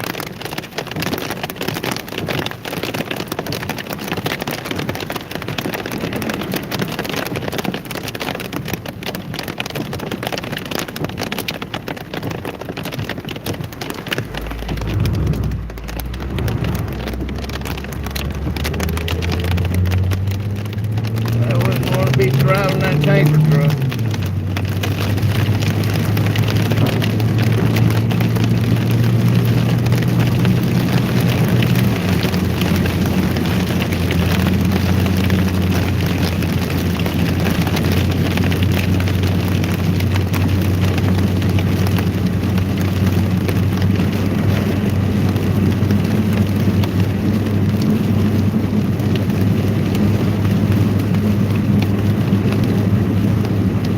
We're in Andrews, Texas, about 10 miles from the New Mexico border, west of Abilene, north of Midland, south of Lubbock. We still got a tornado to watch up for another hour or so, but I believe this is probably going to be the last trail that comes through as it moves east.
2.1 miles. And I believe that was the last storm that's going to come through tonight that we're going to be involved in. I won't say today was a total bust because we did get some good video of some supercell structures that we'll do a compilation on here in a few weeks and show you all the supercells during the peak season that we were able to videotape. And then we'll have one for all the severe lightning that we got, and probably another one for all the tornadoes that we were able to film. We're in Andrews, Texas now. Probably the last town going west before you hit New Mexico on this road anyway. To get to Love's at the third light, take a right. This is one of the I don't know.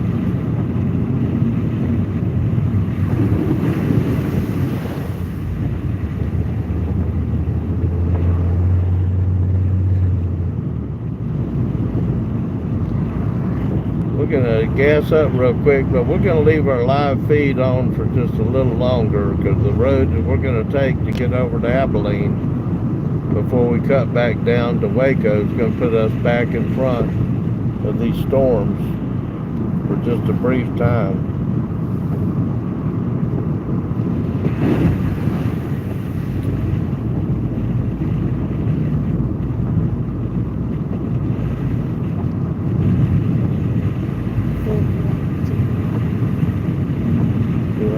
At the third light, take a right to get to Love's. It's going to take us off course a little bit, but it's really close.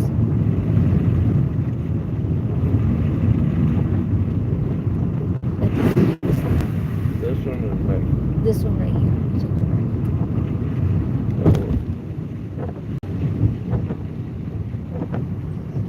And then you just go down this road a mile and your left's will be right there. So it's just going to take us a mile, of course. There's nobody moving. No. So this is Andrews, Texas. Apparently we're directly north of Odessa. We've been out here in the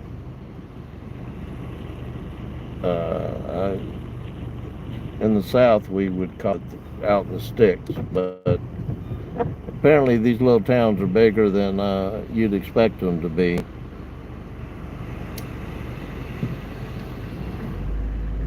And there's a lot of highway to drive out here. Speed limits are 75, in some places 80 miles an hour. I don't even like driving that fast. In 9/10 of a mile, you take a left and left will be right there.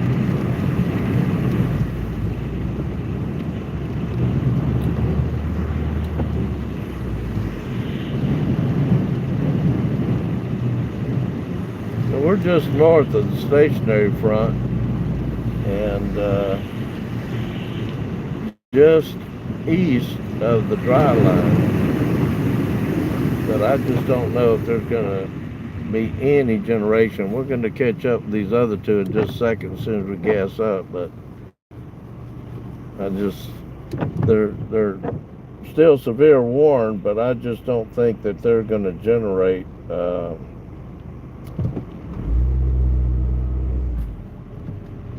even the severity that we ran into Seymour last week up in outside of Wichita Falls.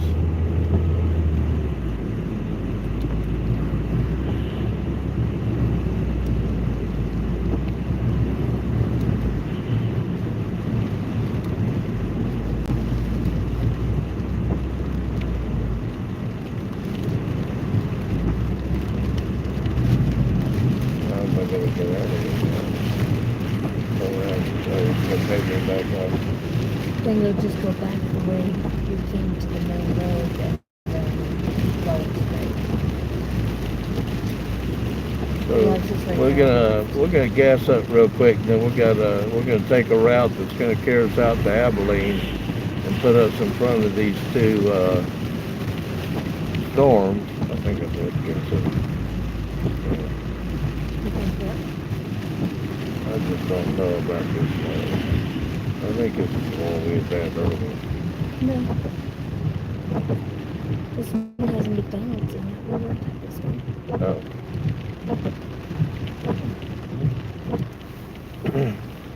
So to see some of the videos that we posted last week, please subscribe, hit that notification. We're going to be posting a lot of videos next week of some of the things that we did not get able to post, or we lost our live feed during the chase, and we got it on our video, but we didn't get it on our live stream. So we'll be posting those videos as well this coming week.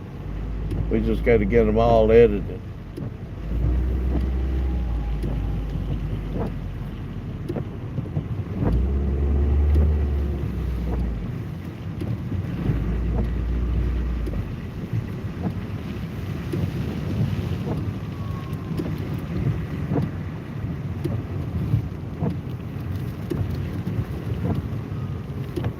Get rain in that right here.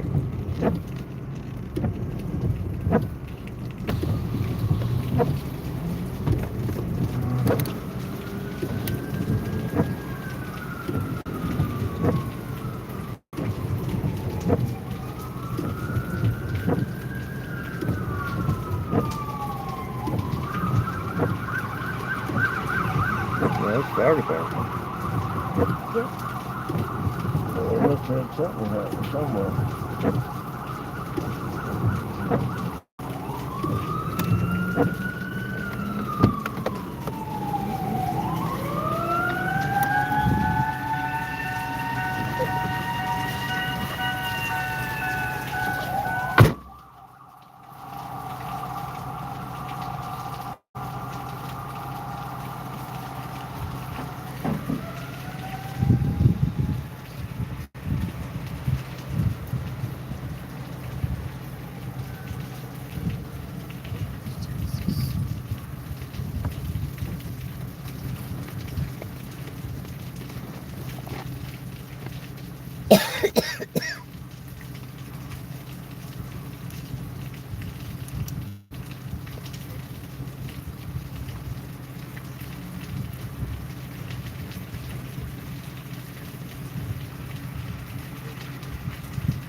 That might have been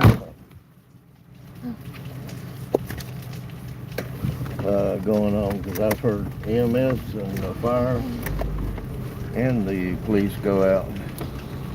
So we're in Andrews, Texas. I'm not sure where everybody was going. That storm just come through. It might have done something north of town when it came through. There was some broad rotation on it. I'm hard pressed to believe there was any tornadic type activity. There could have been some straight line winds. Could have been some electrical flashes that put a house on fire. But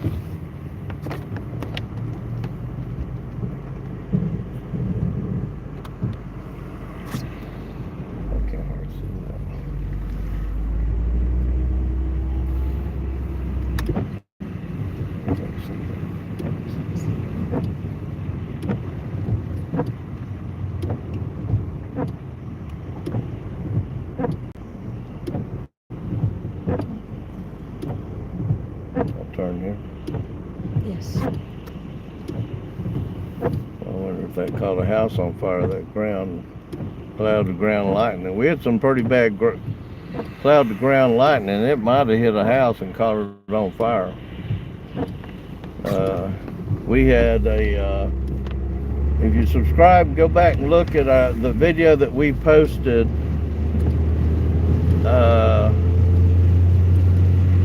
about 2 or 3 days ago on a lightning strike we caught outside of Killeen, just driving down the interstate. We happened to have we kept our dash video cameras on. Huge lightning strike, and something, whatever it hit, it blew a transformer, and then there was a large explosion just seconds after the flash. And we caught that on video. We posted it on our channel. You got to see that. That was probably one of the most, if not the most impressive lightning strike I've ever been able to capture.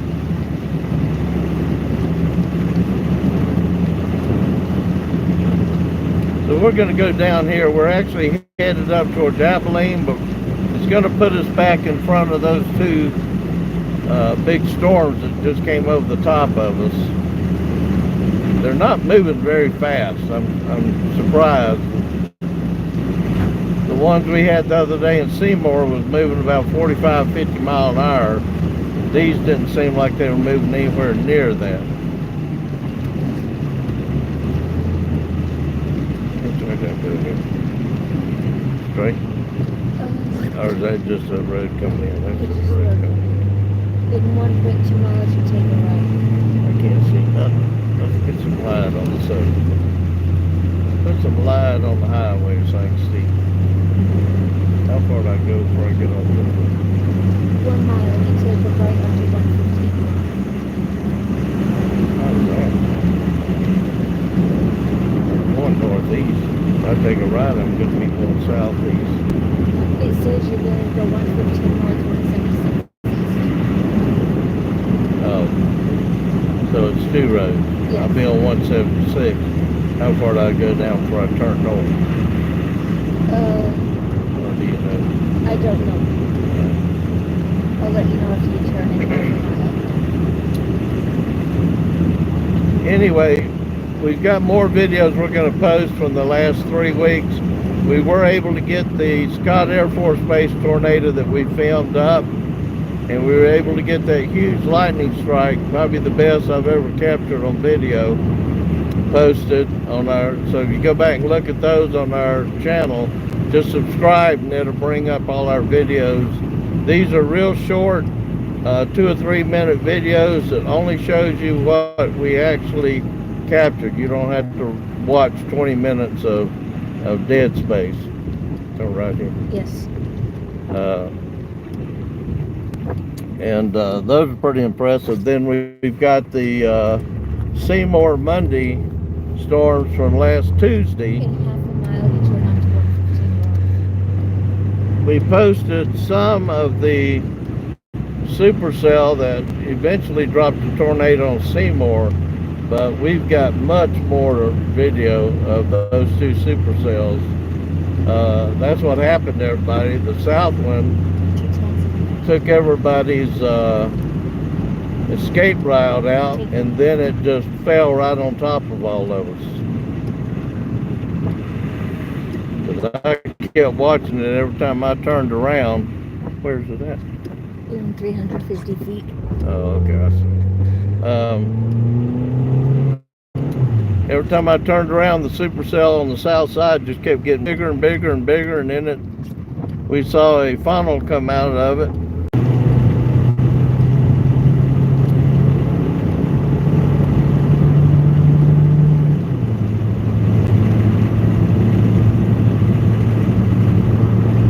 And we did best we could. We had to drive through a Category 3 hurricane to get out of there, but we were able to make it.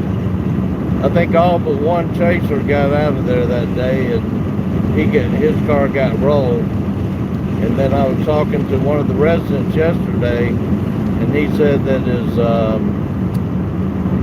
cousin's grandfather, his truck got rolled. The wind blew his truck over, and he was okay, but totaled out his truck. So there was some of them that didn't make it out, but there was no deaths, a lot of damage. Grain bins were down, power towers, radio towers were down. Roof structures got damaged. All that happened within 5 or 10 minutes after we bugged out of town.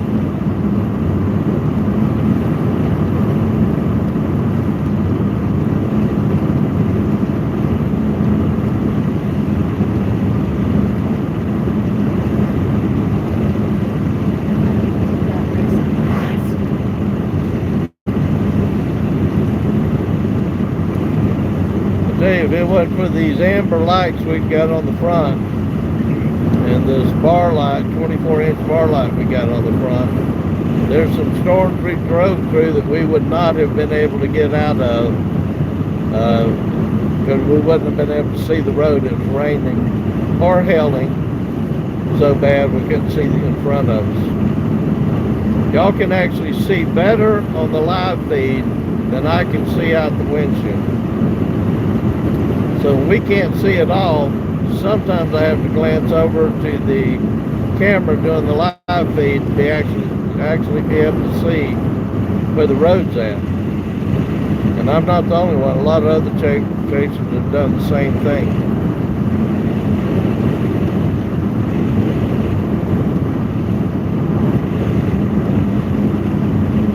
So we're headed up through Patricia, Texas, up towards Abilene. Then we're going to cut across to Waco and probably get a few hours sleep in that area before it starts blowing up again tomorrow.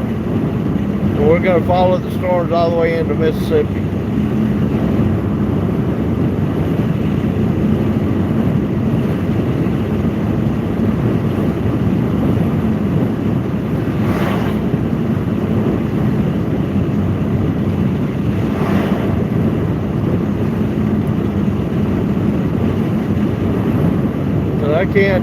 I can't emphasize enough to go see those 2 or 3 videos we posted since last Tuesday of the storms and the lightning strike and the tornado up at Scott Air Force Base outside of St. Louis on the Illinois side of the river. We call it our blue tornado because transformer blue and ground flashes are generally blue because of the transformers blowing up, and it lit the entire tornado up in blue light. That's the only way we were able to see it. We didn't even hear it.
apparently there's some more developed. That's the only direction it Good start. goes. In 2/10 of a mile, you bear right onto Telephone Road. Right. Right here. Yeah.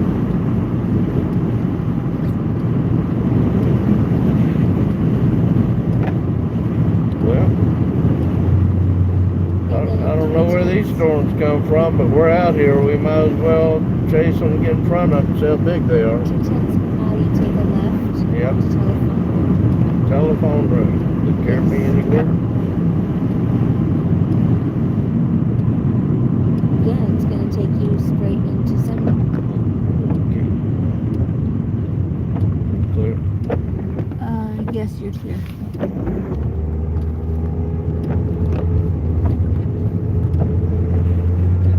And then I tell you, just for information, a lot of people don't think about. Everybody's getting rid of their Garmin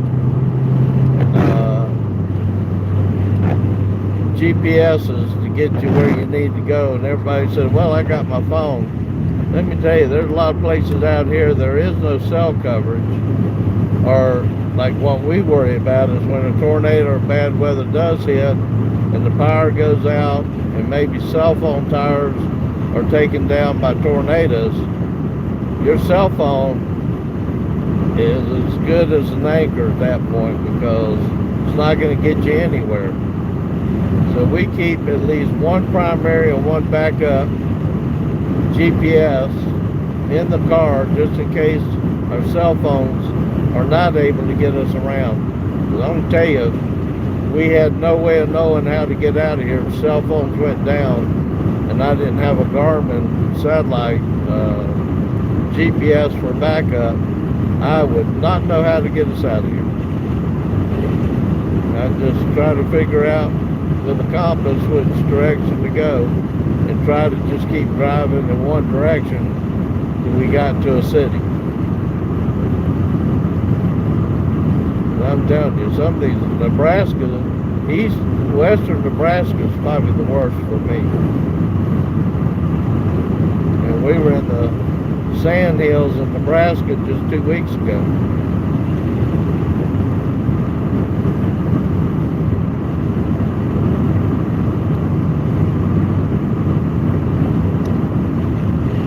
So far, the last 3 weeks, we put about 6,000 miles on the car. This is a special vehicle. This is not a personal car. We specifically set this one up and just for storm chasing. Had to be wired, a little bit better suspension in the back to hold the weight of the payload that we put in here.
Storm chasing is rough on a vehicle. I put 2 whole sets all the way around wheel bearings every year, and at least 2 full sets of tires. With the majority of that being damage from tree limbs or something we may run over in the storm.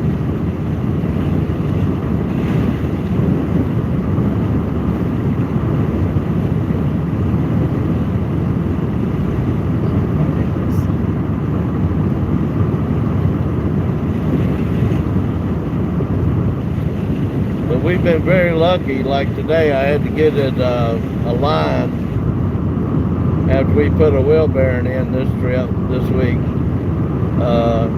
And I found a real good family operation in Midland that only deals with first come, first serve. And I was there at 7:30 this morning waiting on them. And they were extremely nice to work with. Took care of my car, reasonably priced. Oh Oh, my gosh. what was that all about?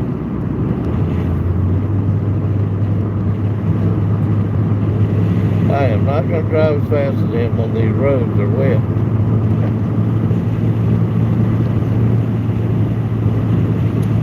So I'll post that place.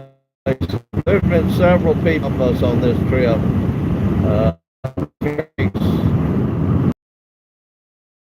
Gobs of people see us on the side of the road and think we're bound or stuck. And I appreciate everybody stopping. You know, how many times and where would you expect to be the people, you know, when you really need it, nobody stops. And, you know, we always thank everybody. But that family this morning, it was a whole shop, all the mechanics and the owner was family. It was him and his 4 or 5 sons. And, you know, one of the businesses my dad had was a garage, and he said if I wanted a car when I was a teenager, I'd better go out there and find me one and put it together and get it running. That's how I learned to work on cars. But now I work in healthcare and have most of my life.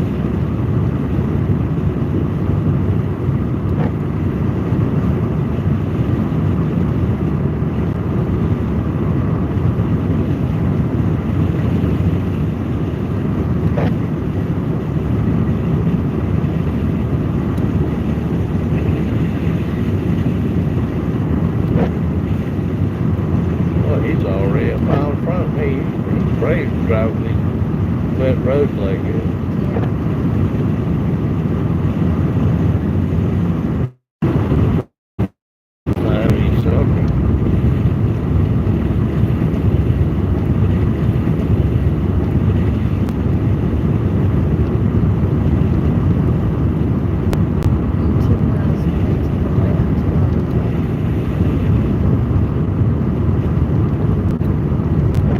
We don't chase storms for the adrenaline. We chase storms for to be able to videotape some of the most fantastic things you've ever seen that Mother Nature can produce. We always hope it doesn't hit any houses or hurt anybody, but weather's going to be weather, and we're mostly out here to capture it. We're not adrenaline junkies. I was a paramedic for several decades, and got the adrenaline stuff out of my system.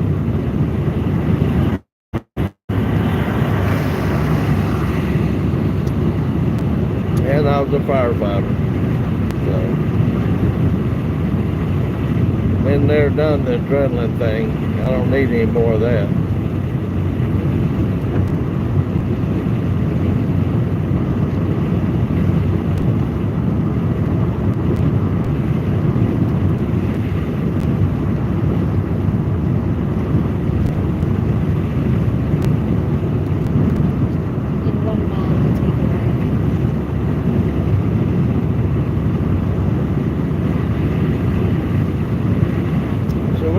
We're gonna stay live just a little bit longer. We got a big line of storms up here in front of us, and I don't know where it came from. I know it came from New Mexico headed this way, but I'm a little surprised they've got that many thunderstorms going on tonight. Still, probably about where that car breaks. Seems to be some kind of stop sign. It doesn't show a stop sign. 210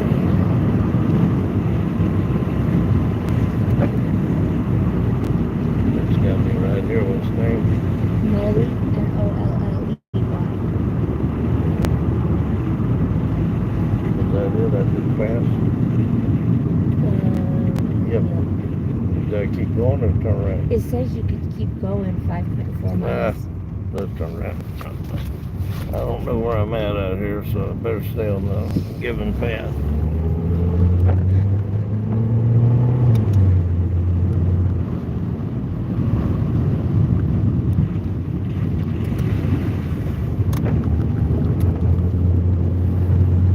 So we set our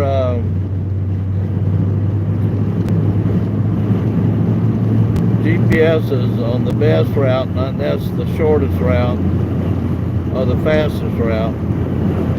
During a storm, you may not want the shortest route. It'll take you on backcountry roads that might be flooded.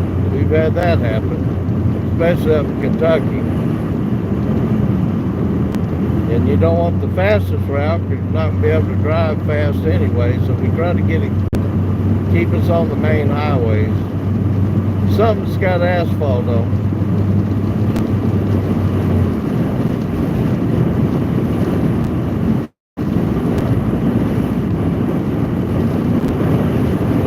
So the white car on the man, where's that wind come from?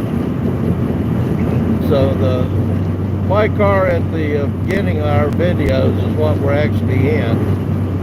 Everybody asks me why I don't get a big jacked up truck, and Are we going to Seminole? yeah, and then the what do you got there? Okay, we're going the wrong direction. No, we're still going to in 3.6 miles. We're going to take a left onto 421. Anyway, jacked up pickup, number one, is going to lift you too far off the ground and air in some of these storms to get under the truck. It could flip you. Don't want that. Number two, may tempt me to go down roads I shouldn't be on, and then I could end up getting stuck. And a lot of people who's done that got stuck right with a tornado being filmed, and that's dangerous in case it turns and comes right at you. And that's happened.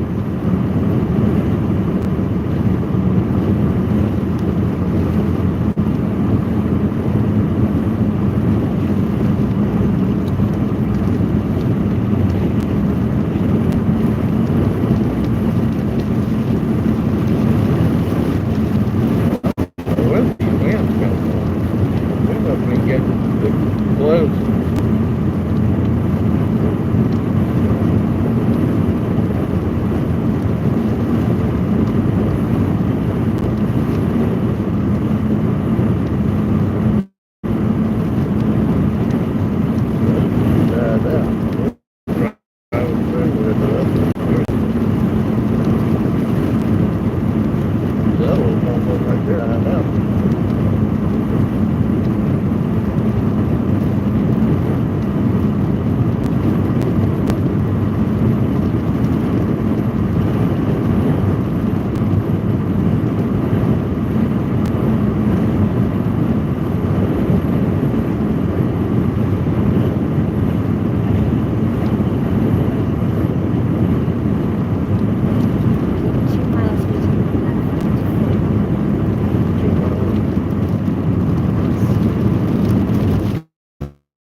Headed to Seminole, Texas now. That's just here to the north of us.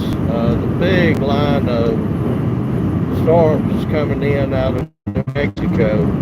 While we're here, we might as well see what they've got packing.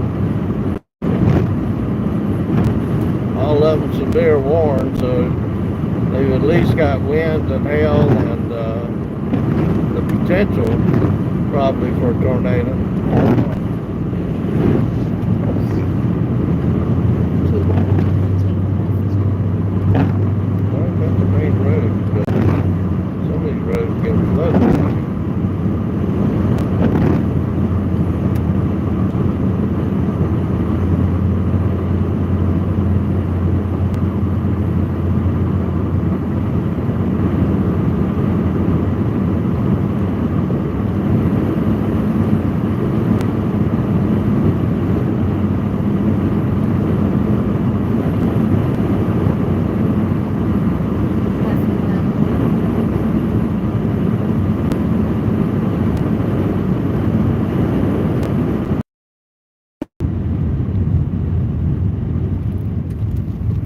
tell you, Texas is a big state.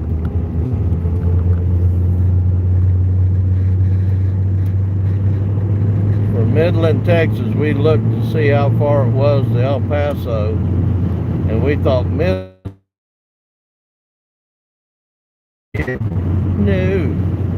From Midland, Texas to El Paso is 318 miles.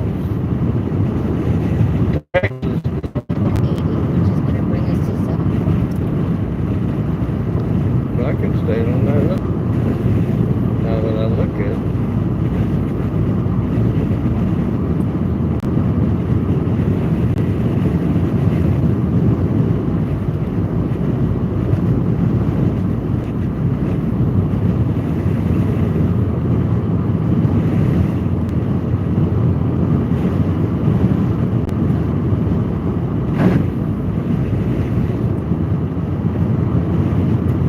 No offense to Texans, because we do like coming out here. And I tell you, there's a lot of open land out here, and mountains and hills and rivers in Tennessee. Kind of just draws you back to them.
See which direction we're going in, so we'll take a left up here.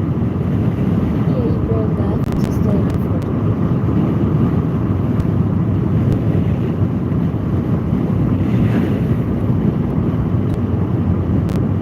Well, this is kind of what I'm talking about. We've been driving for 10 or 12 miles and I hadn't seen a house, hadn't passed another car.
got better than this, but we got a crosswind of about 30 miles an hour. It's really blowing the car.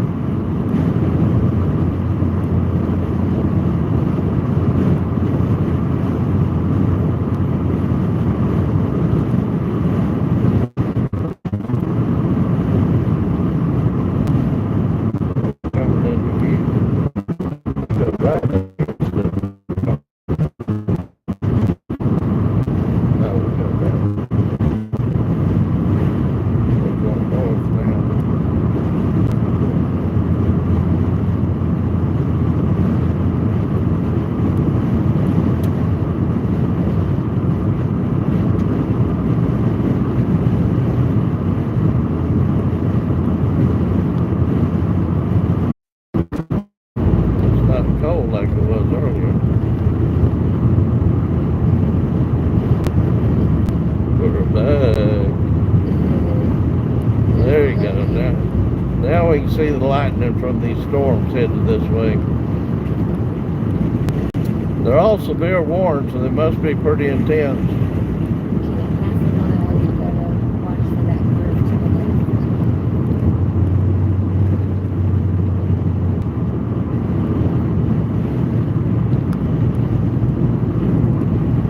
Looking at all the spotters.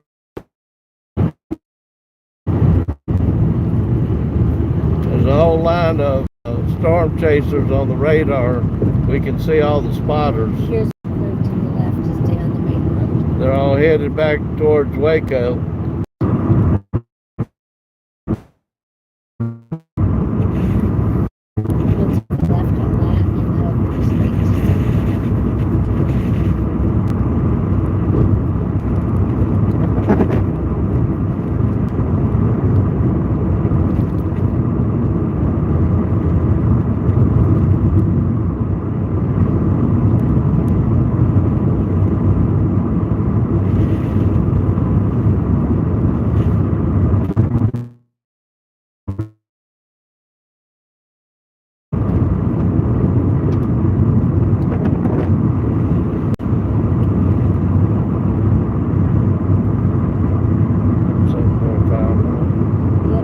We'll take the left on that and that'll go straight to sounds familiar. Dodge City Kid says, are we about to see Bigfoot or something? What? Dodge City Kid says, are we about to see Bigfoot or something? There's no damn what.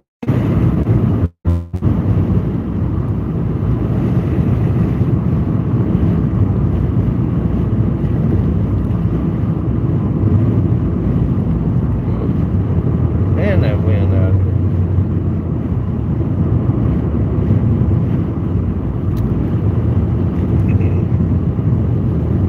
The closest big city to us is Lubbock, out to the northeast, probably about 60 miles. I mean, we're out here. I assume they call this, I know we're in central west Texas, but we're getting pretty close to what they call the Panhandle. Lubbock and Amarillo would be the Panhandle. And Lubbock's just northeast of us.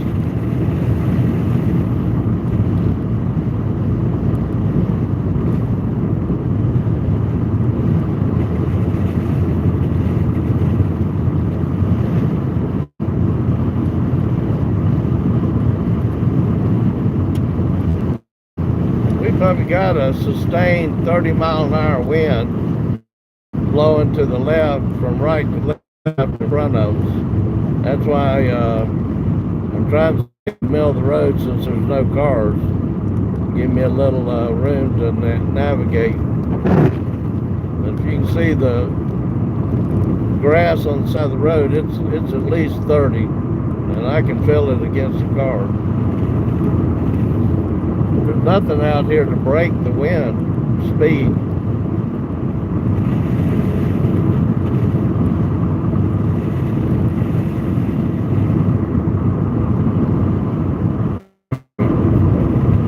Well, 12 miles an hour.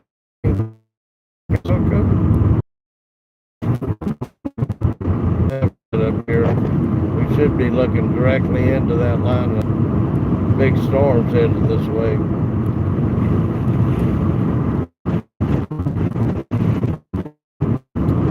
The service said the storms are going to be worse at night up to midnight and after than they were today during the daytime.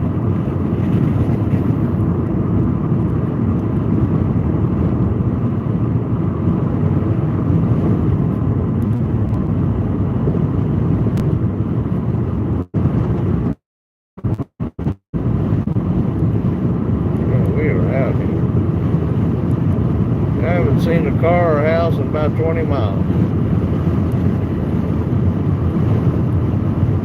Boy, you can see that.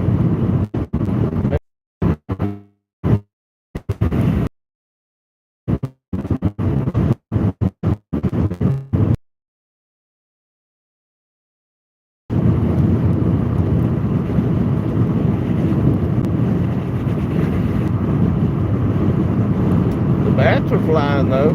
We've seen them on the radar every night. There's so many of them in Texas coming out of the caves and dust that you can see them on the radar.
So somebody asked what we do with all this video we got other than just post it on YouTube. We also provide it, if it's significant enough or we're asked for it, to the National Weather Service and to the research centers that are doing research on storms. Because we've captured some pretty dramatic stuff I didn't even know what I was looking at, but I knew it was something major. To get to them, and sometimes it helps them with their theories and hypotheses on how storms develop and tornadoes occur.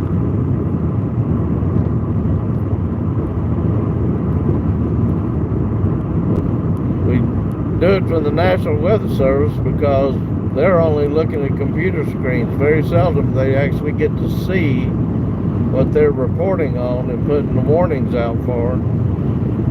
So we send it to them. We call them, see if they want it. Generally they do. We send it to them, and they use it for not only verifying what they saw, that builds up confidence in their staff of putting out warnings, but they use it for training, I'm told.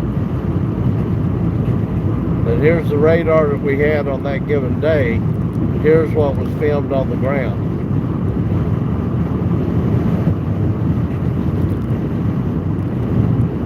I could see it being extremely frustrating to be a meteorologist for the Weather Service,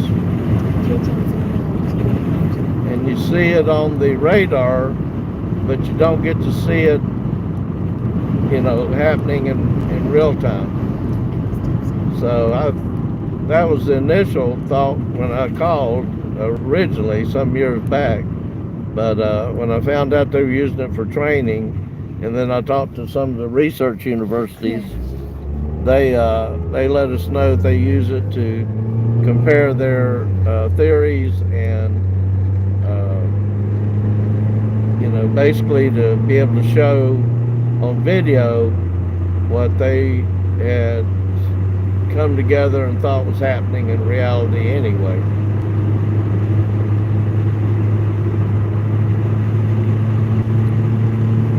We also tried to do presentations at the schools, and we have to scale back some of the video at that particular point in time.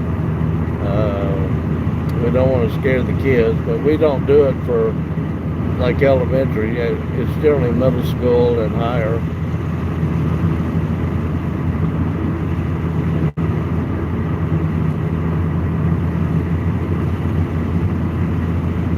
Well, this is a good route.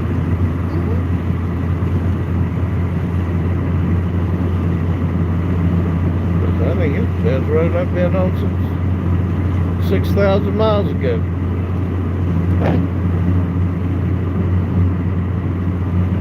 So in the last 2.5 weeks, we put over 6,100 miles on the vehicle.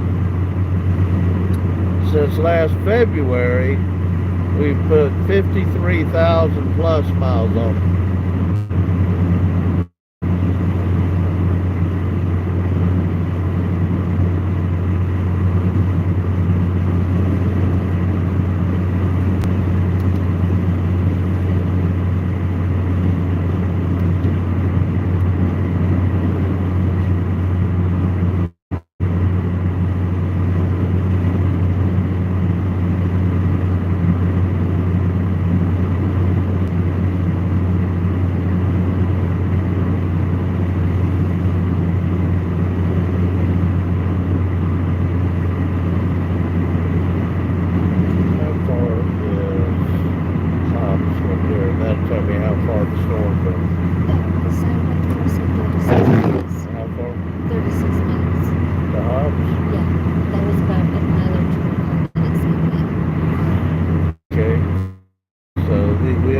Seeing these storms just any minute.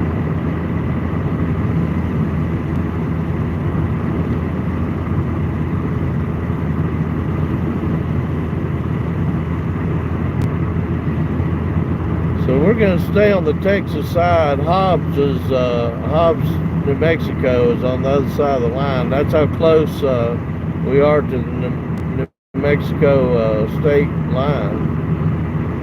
Well, we're going to stay here on this side and wait for these storms to come through. It should be just pretty quick. We've already seen some of the lightning from them.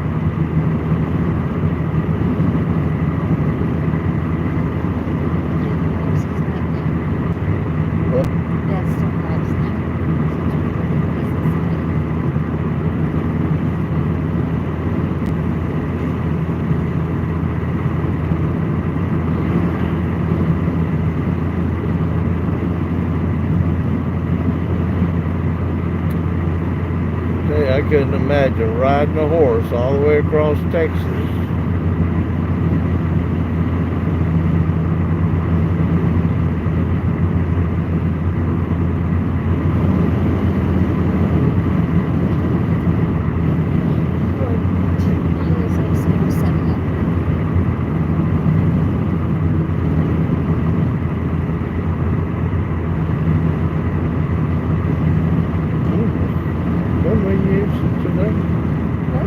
Eunice, we just left there. Right. That's where the storm come through. Right. Were we that close to Hobbs? Yes.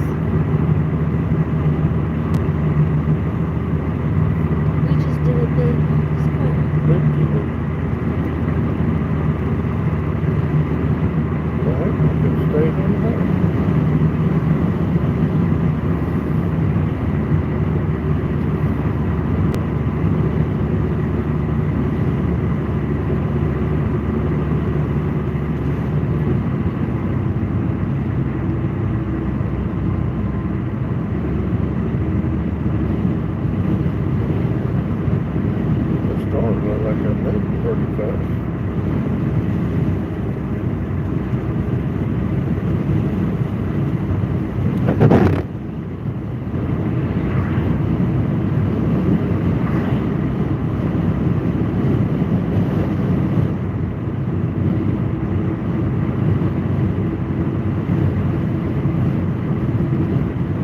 Yep, there's the storm. them. We found them.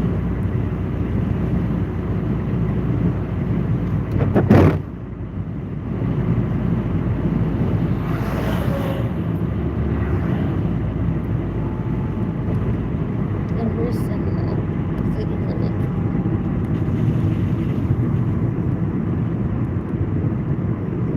Look at those flags blowing.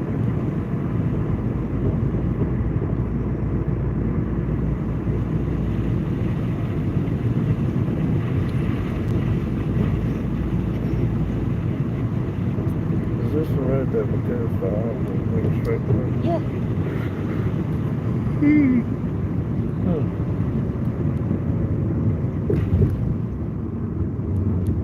Our cell phone's probably going to get screwed up again since New Mexico's on Mountain Time and Texas is on Central Time.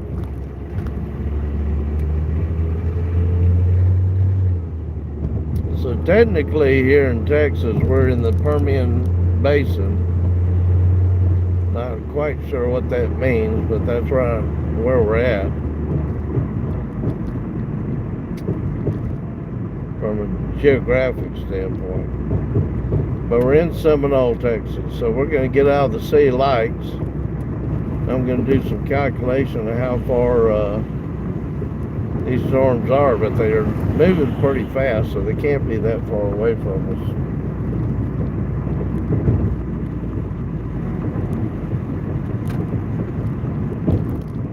Oh, there's more lightning. There's just some more lightning. Yeah, I mean, all this is coming.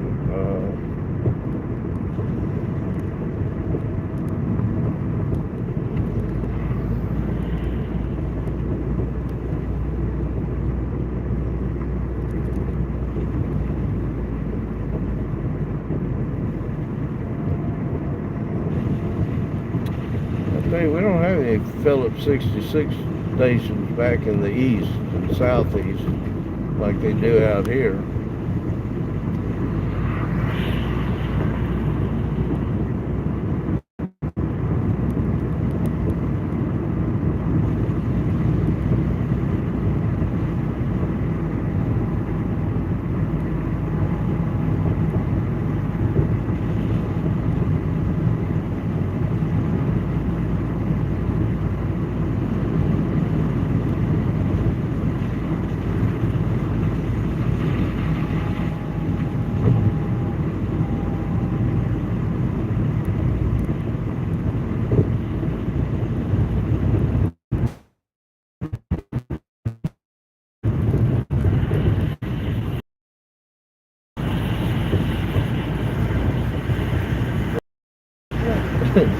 Walmart out here. Yeah. Well, I must be close, still in civilization. There's a Walmart out here.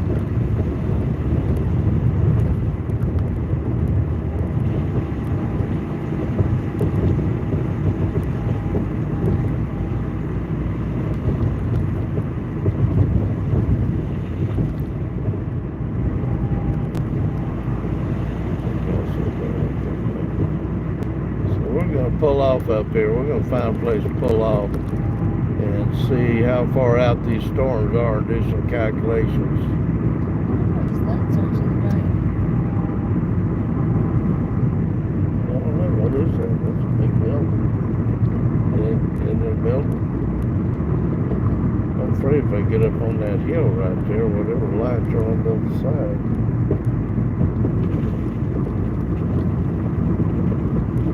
75-mile-an-hour speed limit.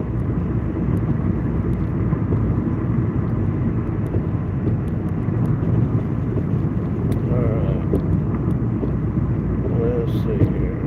Before I get over that hill where all them lights are, we're going to figure out just how far these storms are in front of us, but they're not far. We've already seen the lightning from them. Okay, so we're there. There, so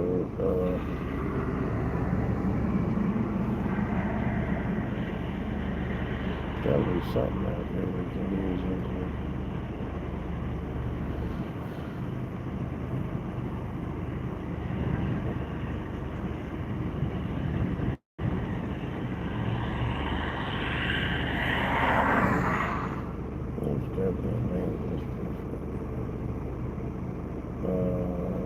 South Second Street.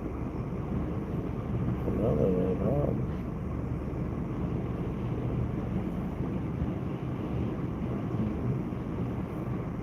This will tell me. Let's see. That is. Well, it don't tell me. That wind is so hard it's shaking the car.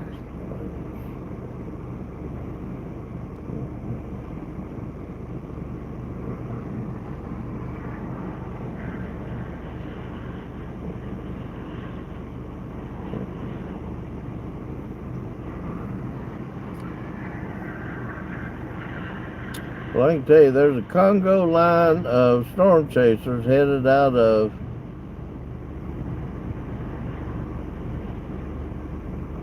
where is that town?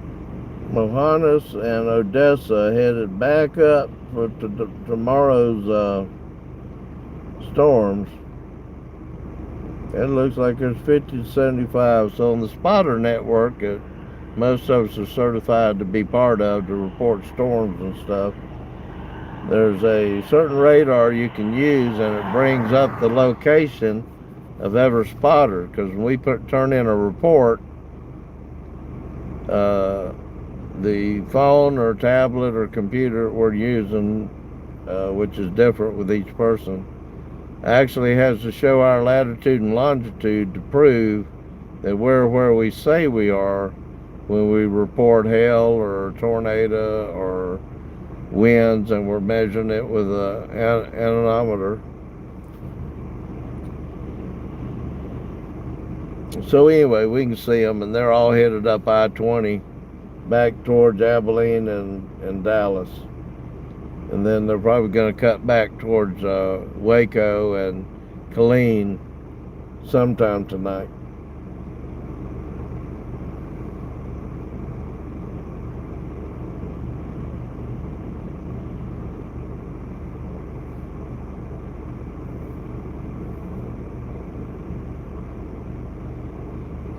I don't expect them to get further down the road.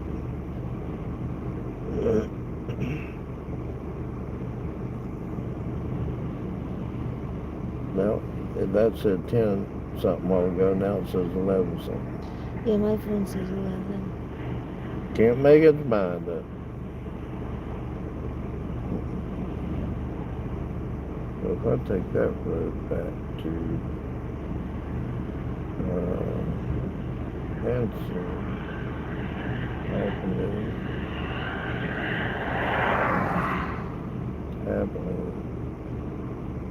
Abilene.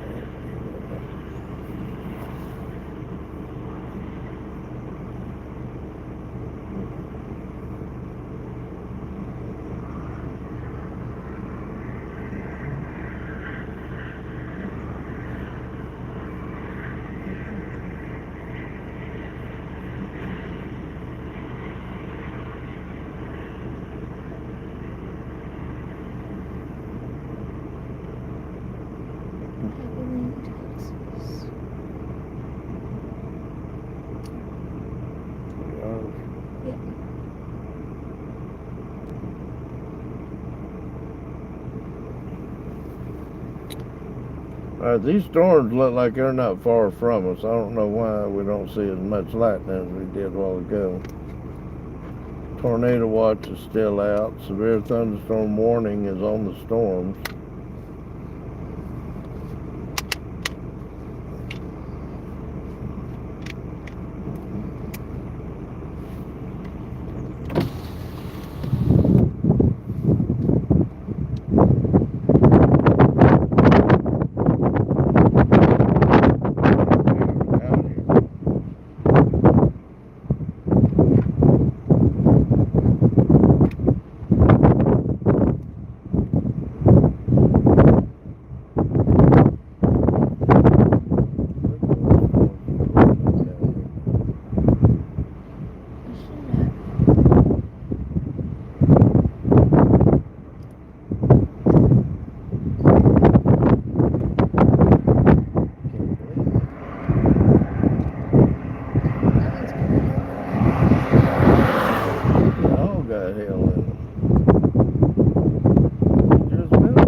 event.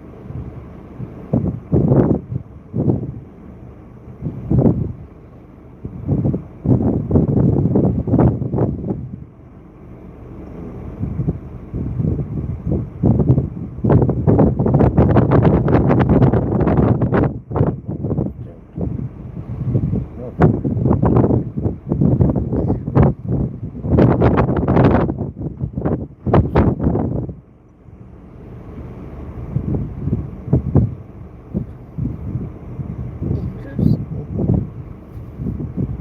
Can't be that far.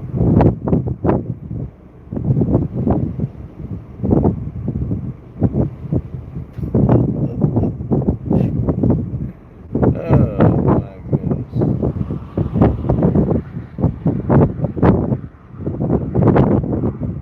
I'll tell y'all something funny, but I'm just gonna keep it to myself because I think we just drove in a circle. We could have went 34 miles to get here, and I think we just went 75.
Glasses out. Yes. Amazing. Right there. Yeah. Yes.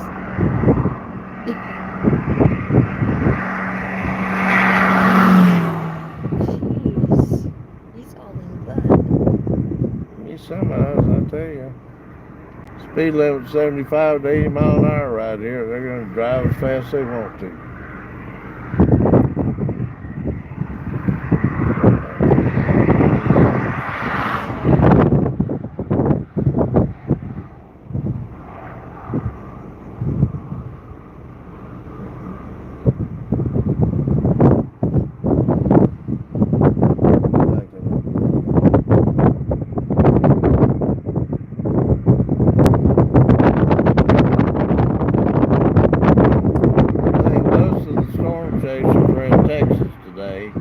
And most of the actual tornado warnings was in Ohio today.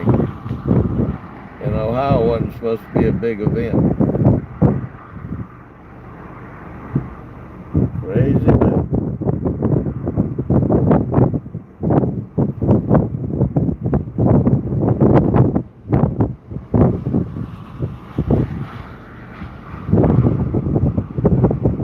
They extended the tornado watch for this area we're in until 4 a.m. in the morning, so they're expecting something.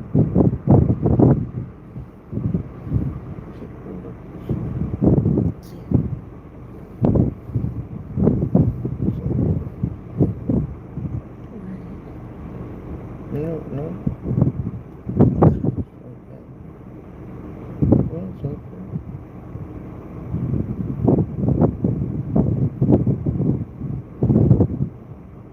He is not giving up.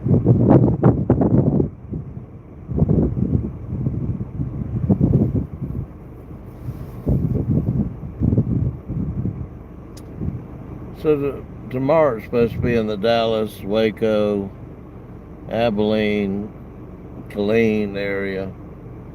And it's just going to keep moving east. We're going to follow it all the way over to Mississippi.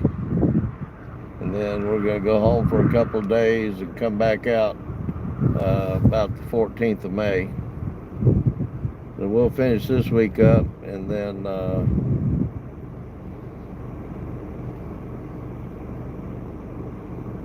I'm actually in the process of getting a new roof put on my house from the storms that Nashville got back on April 2nd and 3rd. Took out a lot of roofs because of the hail damage and wind damage. So this be the third roof in 18 years because of storms in Tennessee.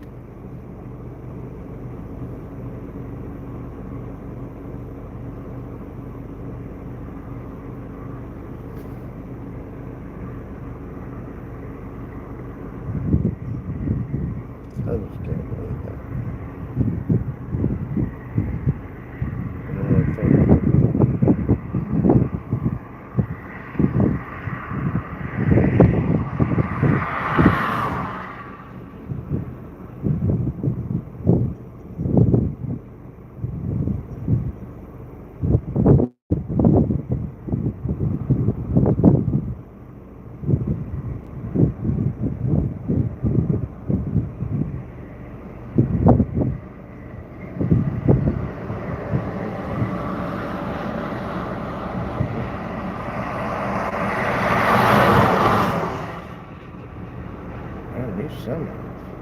I wonder how far he's got to drive on the roads like this.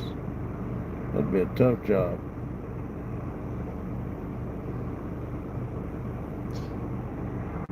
Oh. Nick Burton says it looks like the road to nowhere. This is mildly upsetting. Do 100 miles per hour, it speeds up time. 100 miles per second.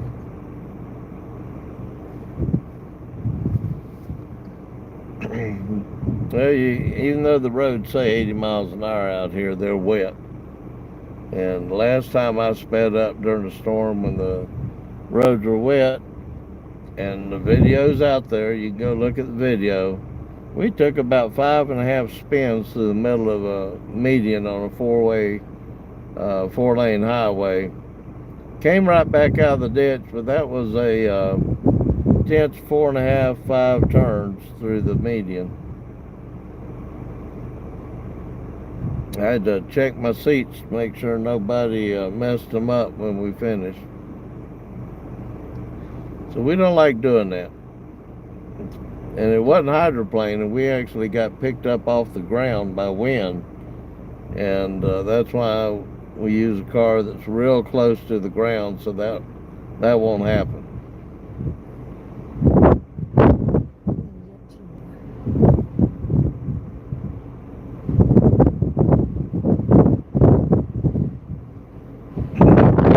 I'll tell you, this is the first year that we've had less tornadoes in the last week of April and the first week of May that I've been chasing. Generally, these are the busiest 2 weeks, along with most of April. Seems like this past week, except for last Tuesday in Seymour, that one was kind of tense. Of all the bad weather we've had to drive through and to try to get away from, that was in the top 3. Especially when you got the National Weather Service on the phone, which is telling you need to get out of that town because it's getting ready to get hit.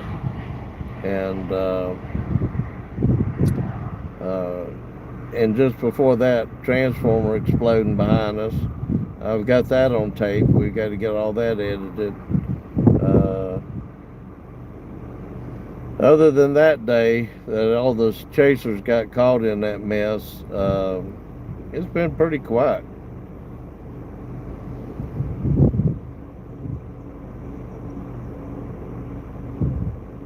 It's 700 points. Let me tell you, when I was a paramedic, I was in 3 major accidents in the ambulance within 6 months. And I was one of the youngest paramedics in Florida. I was only 19 at the time. And none of them was our fault. Not one of them was our fault.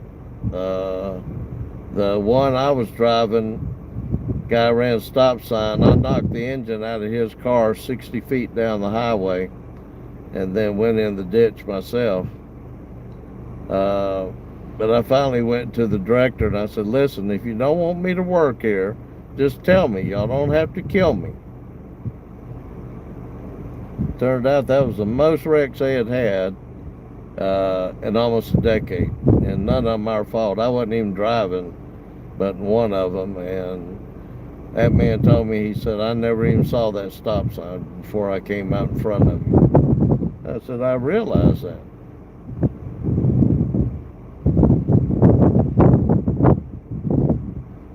Well, let me tell you, my neighbor, and I didn't know who this was, most of y'all probably know who it was, is Whistle Diesel. And the first few weeks he moved in down the road, I got woke up since I worked nights in the ICU at the hospital. I got woke up about 10 a.m. to this loud shaking and sound. And I thought maybe I was dreaming. Turned out he was blowing dynamite up. I think that's when he was testing that Cybertruck with plastic explosives that day. Anyway, he got in trouble for that because he didn't notify all the emergency services, 911, that, you know, if you hear that, don't respond or call the police out on him. But he took a fire truck. If you watch his videos, he took a fire truck, bought it somewhere, and took it back to his house down the road. He lives up on the hill, and just totally demolished that thing. And I think he ended up rolling that fire truck.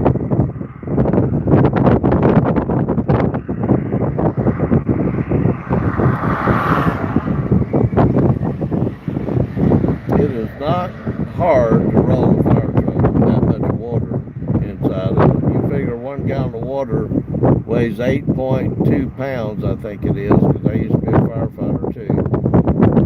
And you've got 1,000 gallons in the truck. You can't take those curves too fast. You can't brake on a dime. And the most important thing for you as a driver is take care of your crew. That means don't drive crazy. A few seconds is not going to make a difference.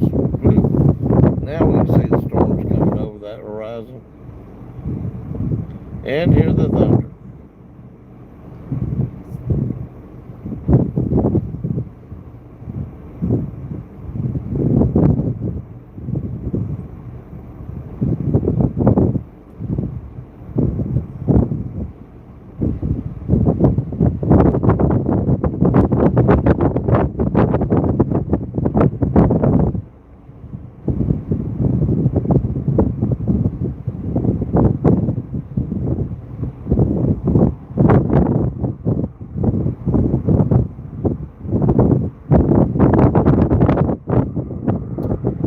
We ran into them a couple of weeks ago down in Bowie, Texas, somewhere down in there. Yeah, I don't drive like that. Matter of fact, I had a news truck out of Nashville pass me north near the Kentucky border the other day. I couldn't even see out of my window. That news truck passed me. I know they were doing 60, 70 mile an hour. And it's just not worth it. Just not worth it. Yeah, I'm not familiar with Dave Payne, unless he's with Coco also. There's just no reason. You can get in front of a storm. I don't have to. So our technique, and I'll tell you a secret about the way we do it. I don't try to shoot directly for the storm as it's developing, because you're going to miss it. You're going to end up getting behind it. I have, like I did last April, we chased a supercell through Kansas and Iowa for 2.5 hours to get in front of it. And once we got in front of it and parked and waited for it to get there, we got the most probably the best video I have ever took of a mile-wide tornado. Never hit anything, so it didn't get counted. But we turned a tape and all into the weather service in Des Moines, and we were able to get the entire streamwise velocity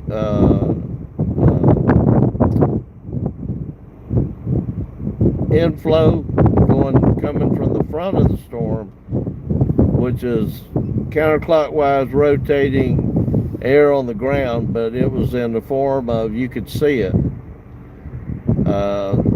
So we got the streamwise vorticity current, we got the mile-wide tornado that occluded, reformed, occluded, reformed, and the entire structure of that supercell without having to speed or do anything crazy. If you see me go through a stop sign, it's a rolling go through, and I'm way out in the middle of nowhere, and I know for a fact there's nobody coming for a mile. But I don't run red lights. Technically, police, fire, and EMS in any given state, the way the law is reading, they can go through a red light after they stop and clear the intersection.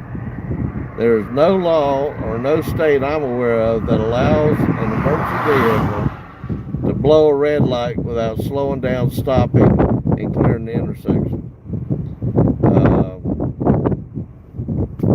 So it's just not worth risking your life for something. Even when we were paramedics and I would respond to a scene, a few extra seconds at high speed is either one, going to put us in an accident where we don't get to the emergency and there's a delay in care, or worse yet, we get hurt. But a few extra seconds is not going to make a difference.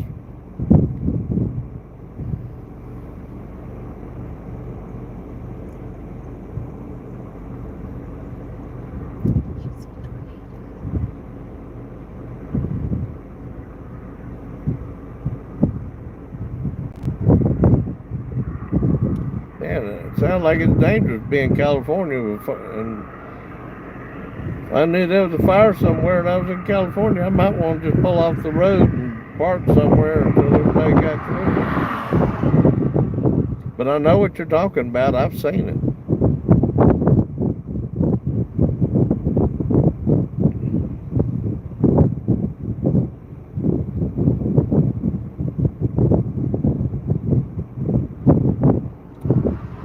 You can't get there any faster than you need to.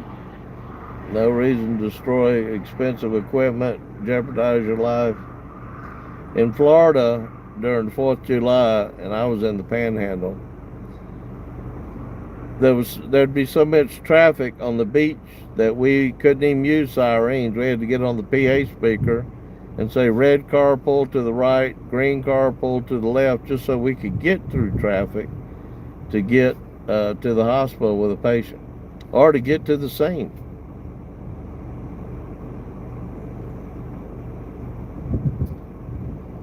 I do not miss that kind of traffic, where it takes you an hour to go 10 miles. In our case, it was taking us 35 to 45 minutes to go 15 to 18 miles from the beach area to the hospital.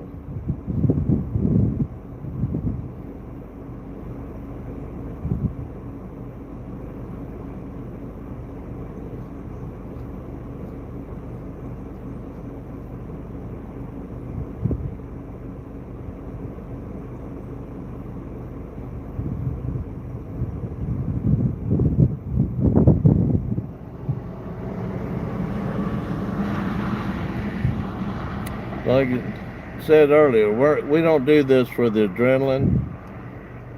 Certainly there's times we have adrenaline rushes, particularly if we get in a dangerous situation.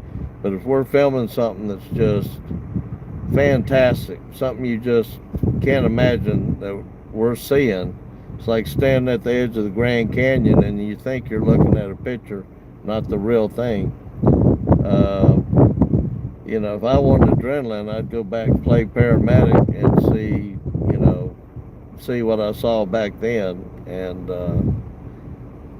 like I told one lady, they asked me why I chase tornadoes. I said, have you ever seen a decapitated body? Well, no, and I don't want to. And I said, well, I have, and I'd rather chase tornadoes because I don't do it for the adrenaline.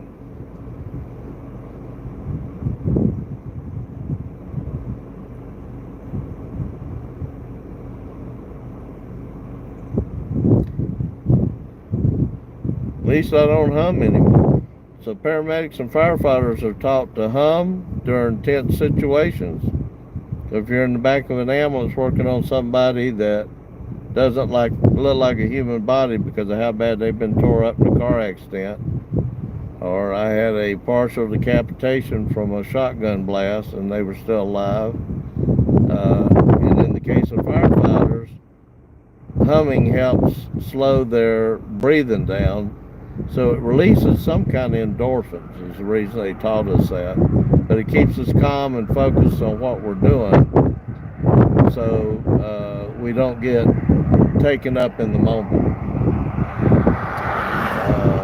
But somebody took me to task on that, and some firefighters came forward and they said, oh no, they teach us to do it as firefighters so we don't burn up all the air in our self-contained breathing apparatus in a fire. If you get in a fire and get too excited, that 30-minute tank's gone in about 12. We are in Seminole, Texas, about less than 10 miles from the New Mexico border. Maybe not even that far, but about 10 miles. And we are southwest of Lubbock, Texas. So we're about Central Texas, New Mexico border, close to the Texas Panhandle. I kind of consider Lubbock being the start of the Texas Panhandle. We're on the same grid as Dallas right now, but we're on the west side of the state, right at the New Mexico border. I mean, we are out here.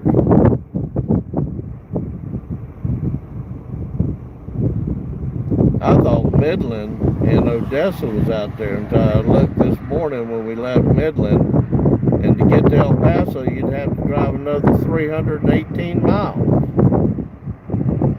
Texas is big.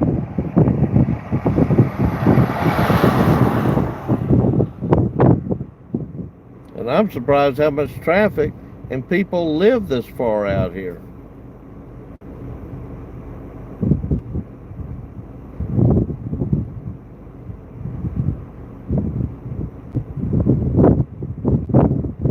Let's go through. Well, we just left.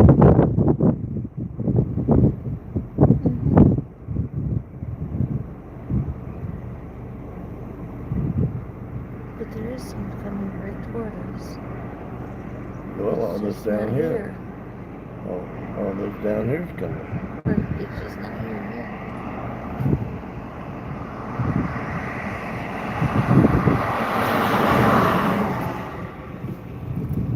I'll tell you a good thing about storm chasing. It takes you to cities and communities and small towns, and you meet people and talk to people. And we have a lot of kids run up and said, "Are y'all really storm chasers?"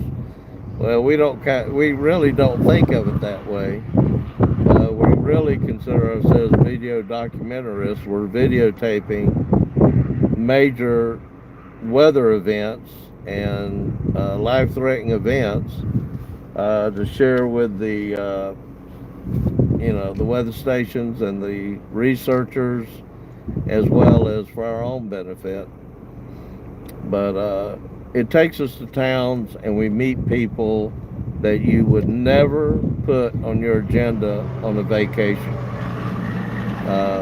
Some of the people at the hospital said, well, that's a lot of miles. Isn't that a lot of money? I said, I'll spend less money this year on storm chasing than you would if you took a family of 5 to Walt Disney World for a week.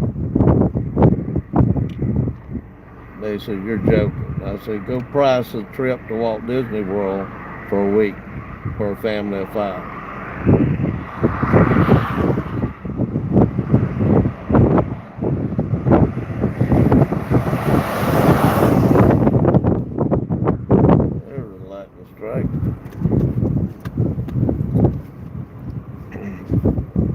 mean, we were in Waukita, Oklahoma 2 days ago.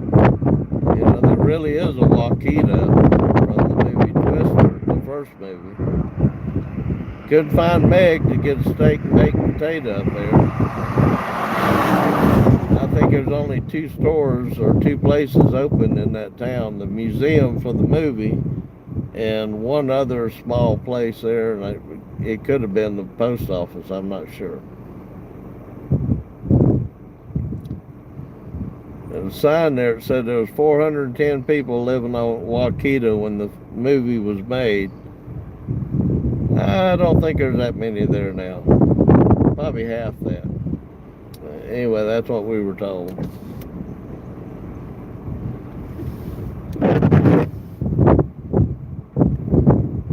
But the Great Plains wouldn't be a place I would normally schedule to come out and have a vacation. But, you know, you chase storms, they're going to be anywhere. And we have met some really, really great people out here while we've been out here, particularly when we run into a problem with the vehicle. I'm surprised how many people, you know, mechanics and mechanic shops are willing to help us out. I bring a lot of my own tools with me.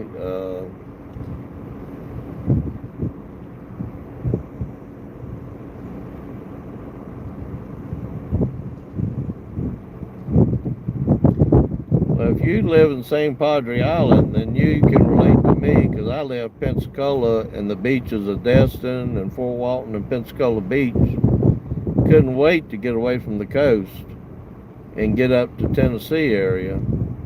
I wanted 4 seasons. I wanted mountains. I wanted green grass. You know, Florida's a great place to visit. Great place to go and have a vacation. I spent 38 years down there. Ain't going back. So, you know, but Lubbock's a big change from Lubbock to St. Padre Island. I mean, you might not want to come back up this way if you're down there, but you at least don't have to go far. East Texas is green. West Texas is brown.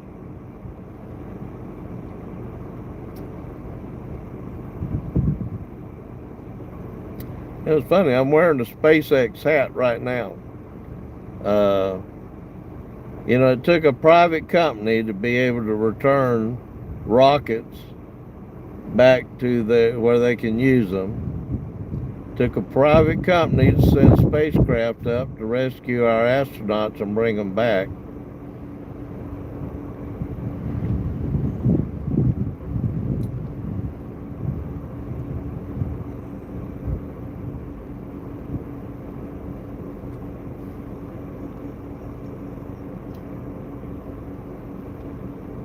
I forget where I got this hat at.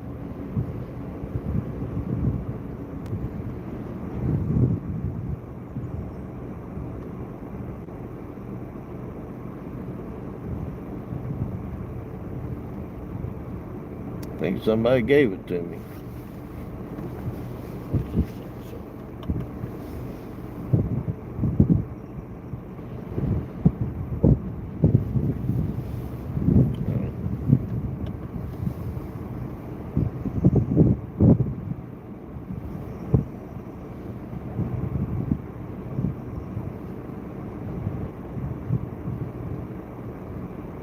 And there's a lot of storms headed right for us. Let me show you, I'll show you what the radar looks like. We've got a massive amount of storms headed this way.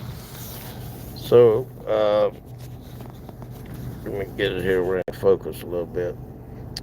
So that little blue circle to the top right of the screen is where we're sitting at in Seminole, Texas. All that is headed for us.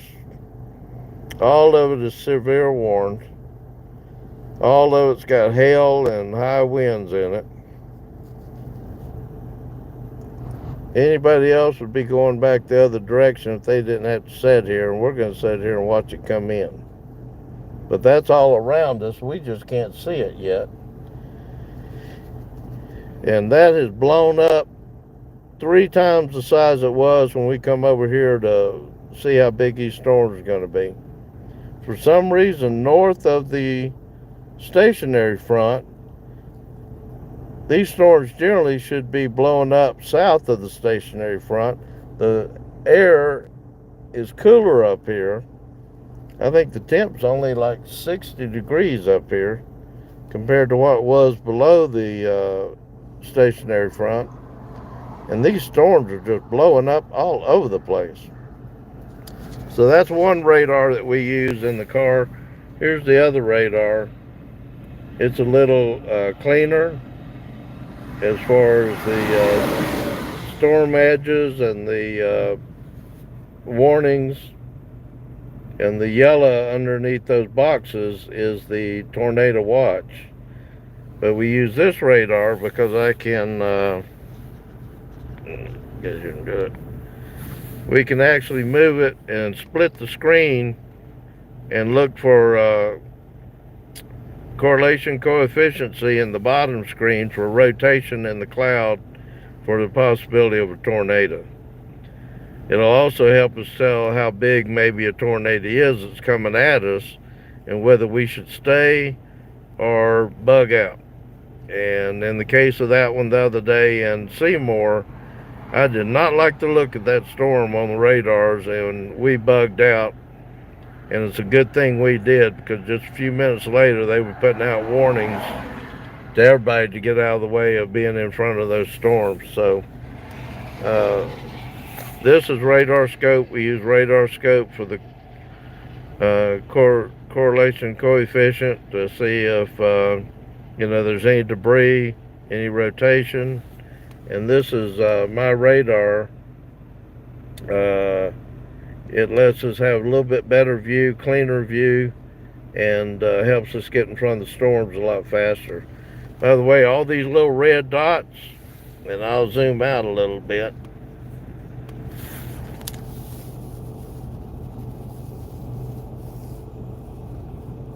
Why can't I zoom out?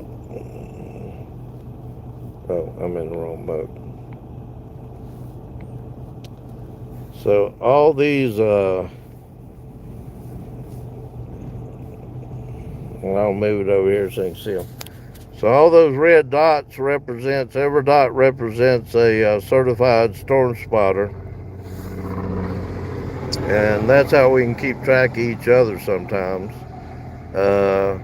And that's just a small percentage of the ones that was here. Most of them have already moved way over here. When you get over to, let's see if I can get down there. So when you get over to Dallas and Waco and Abilene, that's where all the storm chasers are moving for tomorrow. And they're already gathering over in that area. There's a few of us still over here though. So that's what the red dots are. We can also turn them off. The blue here is the radar we're using. We could switch that radar up there. That's the other benefit of radar scope. We can switch the radars to get a better look at the storm, and we can't necessarily do that over here. That's kind of a correlation of all the radars together to give us a smoother look of it. But we can't tell anything except that there's hail in the storms. I think I showed them the other day, but I'll show you here. So we've got 6 cameras we got 3 GoPro and 3 4K cameras. The 2 side cameras, if you see the little picture in a picture up there, we've got, that represents a camera out the side of the car on my side. She's got the same thing on her side, and we got cameras out the side, out of each side. And then we've got these 3 pads here. 2 of them's got radars. One of them we can look at, other chasers that are live, or generally I like watching Ryan Hall or Max Velocity. They're the only ones that really are reliable to do national weather on days like today and keeps us out of harm's way. And then we have a couple of cell phones in here. The cell phone I'm holding that we're doing the live feed with is dedicated to the live feed. And then we got others in here for another pad and cell phone for mapping our way around so we don't get lost. And we've got 2 Garmin in here as well for traveling. All these storms that we see are forming above the stationary front, right on the line. They're the dry line is actually to the southwest from our location. So all these storms are actually forming above the stationary front. Not necessarily in the warm sector, but in the cold sector above the stationary front. Because it's chilly up here. And it was cold this afternoon. And when I got below the warm front, down closer towards I-20, I had to take my jacket off because it was in the 70s down there. So it's unusual for me to see, generally, and we did today, we targeted below the stationary front, near the dry line, and then we saw that all the storms were forming just below the stationary front and blowing up as soon as they crossed the stationary front into the cold sector. So I'm not real sure. I'm not a meteorologist. I can't explain why that's happening. But these storms that we're seeing right now, the amount of geographical territory they're covering is probably 20 or 30 times what we had this afternoon, between 5 and 8. So,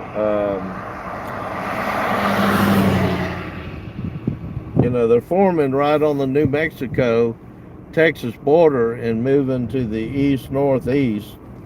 But this whole instability of the system is going to be moving into Dallas, Killeen, Waco, and that whole area all the way over to Shreveport tomorrow. So I'm just, this is one of those times I'm going to probably want to do some of my own research to find out why, in some cases, you saw on the radar how many storms were coming. Why are they forming above the warm front or the stationary front? And they're going to have a lot of lightning in them. I see a lot of hail cores inside of them. So far today, we've only had about 3/4 inch hail. They were predicting it could be as big as baseballs. The Seymour storms the other day, just west, somewhere around Knox City, just west of Seymour, they had one hailstone was measured 5.3 inches in diameter, totally covered a DVD disc. So we've been lucky today and hadn't lost a wind chill. Let's see, they do have a new, looks like they've got a meso discussion here.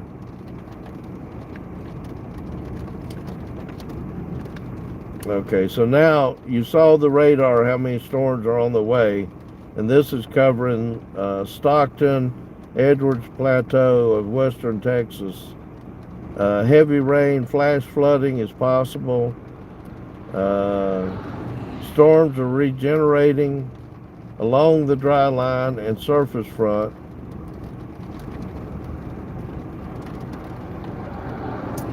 Training storms is going to cause local rainfall of 2 to 3 inches.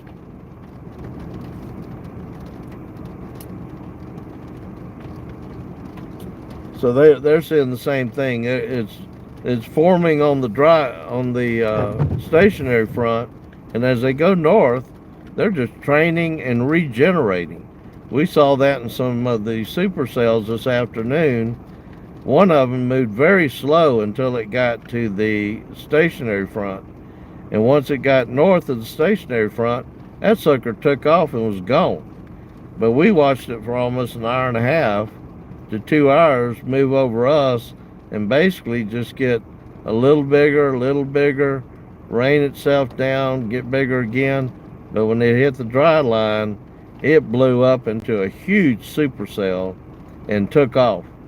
Where it wasn't probably moving 10 or 15 mile an hour earlier, it had been moving 40 to 50 mile an hour once it got above the stationary front. But anyway, that's what the mesoscale discussion out of the National Weather Service is saying, that these things are just regenerating tonight and going to train right up a line. We're sitting in Seminole, but this is going to be from Odessa, Texas, Fort Stockton area, all the way up almost to Lubbock, that these things are going to form a line and just keep training over the same area, dropping all this rain. So some of the roads that we drove through a while ago, I wouldn't dare drive back through them after this storm comes through. We've had that happen down in Mississippi and a couple other areas, and up in Kentucky, and we're not going to do that no more. Turn around, don't drown.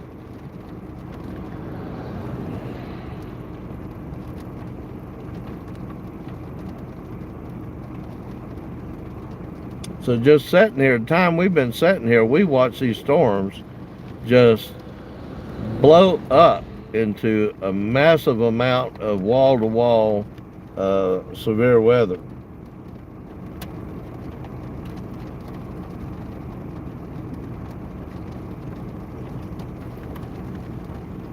So I would say anybody east of the Texas-New Mexico border, from Fort Stockton all the way up, if these things stay together, up to Colorado City, maybe even Lubbock, out to San Angelo. But all this is moving to the east, because they're talking about flooding tomorrow in Houston and eastern parts of Texas. So this is just a storm system that's going to continue to ride across the southeast. I mean, our plan, based on what we've seen, is to follow them all the way into Mississippi. And in Mississippi, they could become more discrete supercells again. And so what we try to tell people back our way that people don't understand sometimes, Tennessee has more people die from tornadoes every year than Nebraska, Kansas, and Oklahoma together. And everybody thinks, oh, that's Tornado Alley, everybody dies out there. That's not true, because they're used to it. They've got storm shelters, they got basements. Tennessee, we don't have any basements, we don't have any storm shelters, very few. And you can't see the tornadoes with the trees and the hills until they're right on top of you. And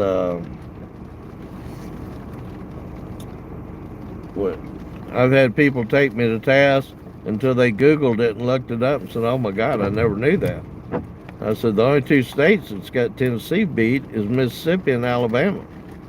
And if you take all three of those states, more people die from tornadoes in those three states every year than all the states in Tornado Alley together, with Texas getting more tornadoes than any other state.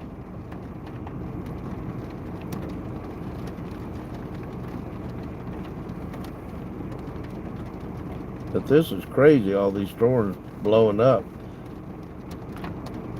Some of them's got circulation in them. We can see that on radar scope. Hell cores. It's going to be a messy night for people out this way. And probably a messy commute in the morning trying to get to work. But if you want to sleep, might be a good night to sleep. A little bit of thunder, a little bit of lightning, lots of rain if you don't live in a flood area.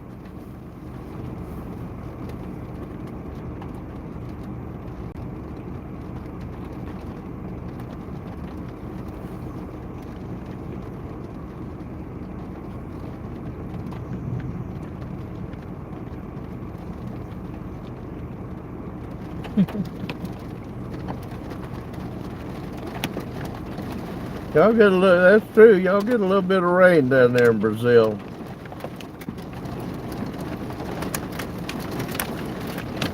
You know, other than the U.S., we have more viewers from our second largest group of people that watches our channel is from Brazil. The next country is India, then Canada, then Europe.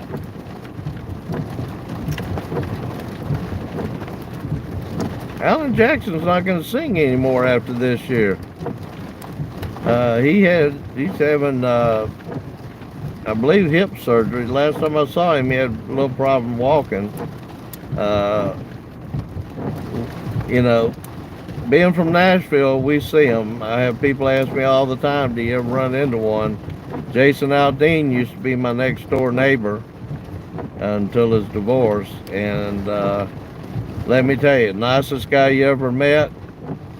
Don't want to get in the politics of that. But I can tell you, my daughter went to school with his daughters. He was the only one that showed up at school. And, you know, for school events. And so he lived next door. Billy Ray Cyrus still lives down the road. Sheryl Crow used to live down the road, but moved. Then ZZ Top moved in before he died of cancer. And so we run into him every now and then. But, you know, locals in Tennessee treat them like locals. I mean, I wouldn't have their job for anything, but I love to hear them sing. You know, Toby Keith was one of my favorites. Alan Jackson, he put on a free performance downtown a couple of years ago for, I forget, CMA Festival. And if you want to meet a bunch of them, come up to Nashville each year in June for the CMA Country Music Festival, and you know, you never know where they're going to show up at. But you live there long enough. George Jones used to live right down the road from me. We used to go over to his house a couple of times a year, and I just saw Nancy, his wife, his widow, just a couple of months ago. She moved to Nashville, but she told me she was going to move back to Franklin, Tennessee. And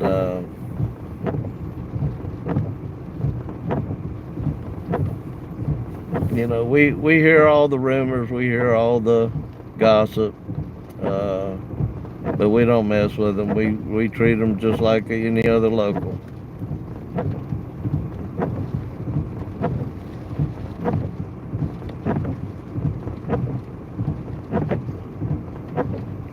What accent? This is normal English. Everybody else talks different in America.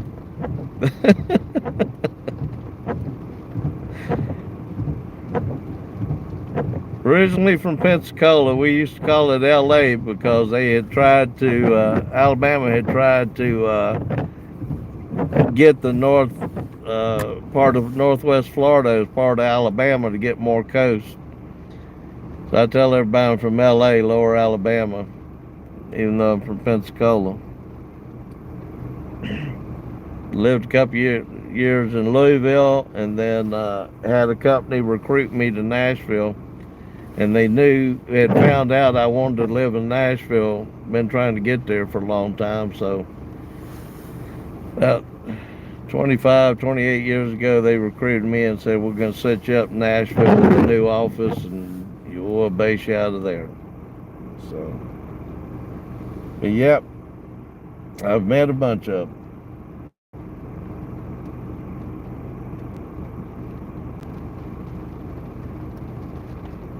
I'll have to look that up.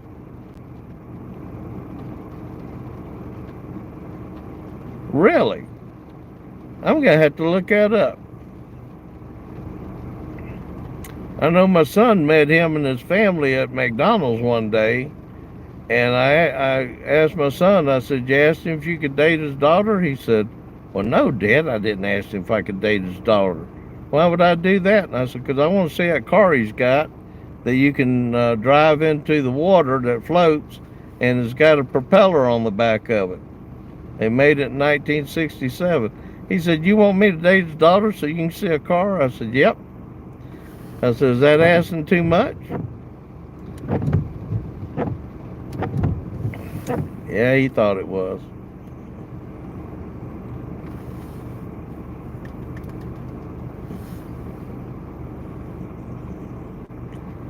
I tell you though, I wouldn't have their job. Jason Aldean, I asked him, I said, why don't you sing some of those old songs like Merle Haggard and all of them? He said, I got hundreds of them. He said, my record company won't let me sing them. He said, if I sing them, they're going to bench me.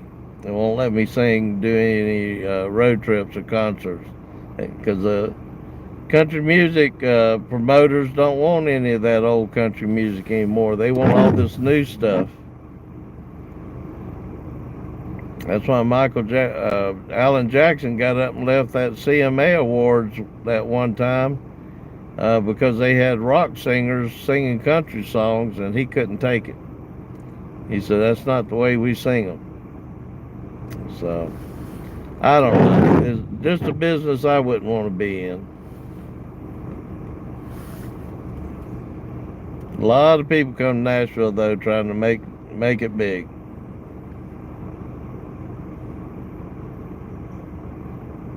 So these storms are coming over us right now.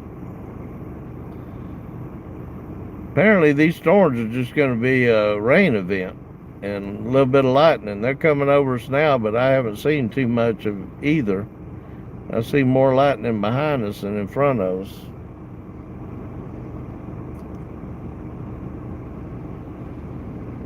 You know how most of them got famous?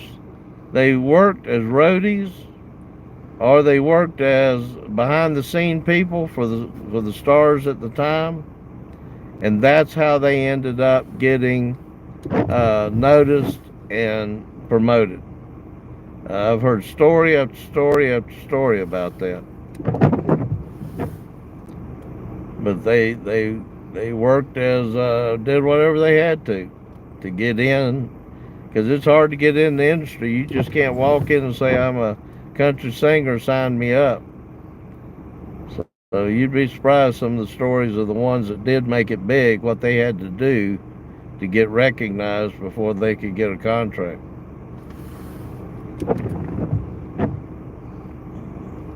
Hard business.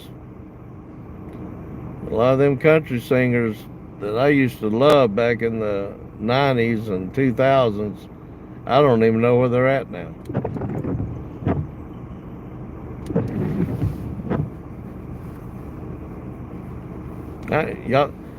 I'm surprised y'all listen to country music in Brazil. That's impressive.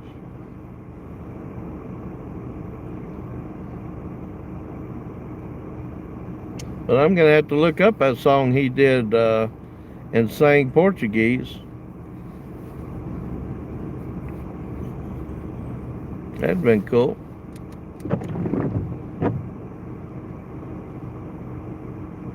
You know, he doesn't even think he sings that good. Last award he got, he said, you know, I don't consider myself a good singer. He considers himself more of a songwriter than a singer. And but I think he sings good. I mean, he wrote some good songs. I like them.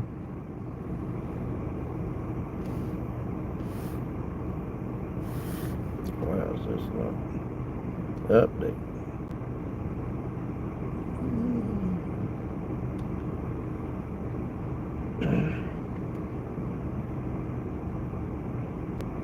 All right, well, listen, we're looking at this radar. While it looks impressive with all the red and yellow, It looks like it's going to be more of a training rain event, and we got to get down to Waco. So we're going to try to get ahead of this line and get back down towards Waco so we don't get where we're driving through hard rain. Enjoyed everybody joining us tonight. Enjoyed learning stuff that I didn't know about, especially Alan Jackson. And please hit the subscription button so you can, and the notification button.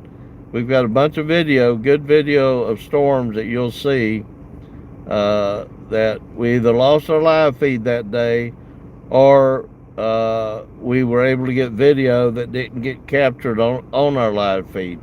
Particularly like of that Seymour storm the other day that had all the storm chasers scrambling. And you can also go look at, we have posted some really good short videos of some events that we caught in the last couple of weeks. That was like, to us, it was one in a lifetime shots of stuff that you just don't see every day. And not to the extent that we did. And we were able to capture it on video, and we posted those. So, and if you hit the notification, then you'll see when those are posted. Plus, we're going to be live several more days this week. We'll end up back in Tennessee this weekend for a couple of days. We'll be back out towards the end of next week for another 3 weeks. And hopefully things will pick up a little bit. We'll probably be back out here in the west, because the storms ought to start moving to the upper plains and maybe even up into the Dakotas and that area. So we're going to put a few more miles on the vehicle this month. So thanks for checking in with us. We're going to end the live stream here. If you're in Texas, try to stay dry, both tonight and in central and eastern Texas tomorrow. And if things get wound up, we'll go live tomorrow afternoon sometime. Have a good night.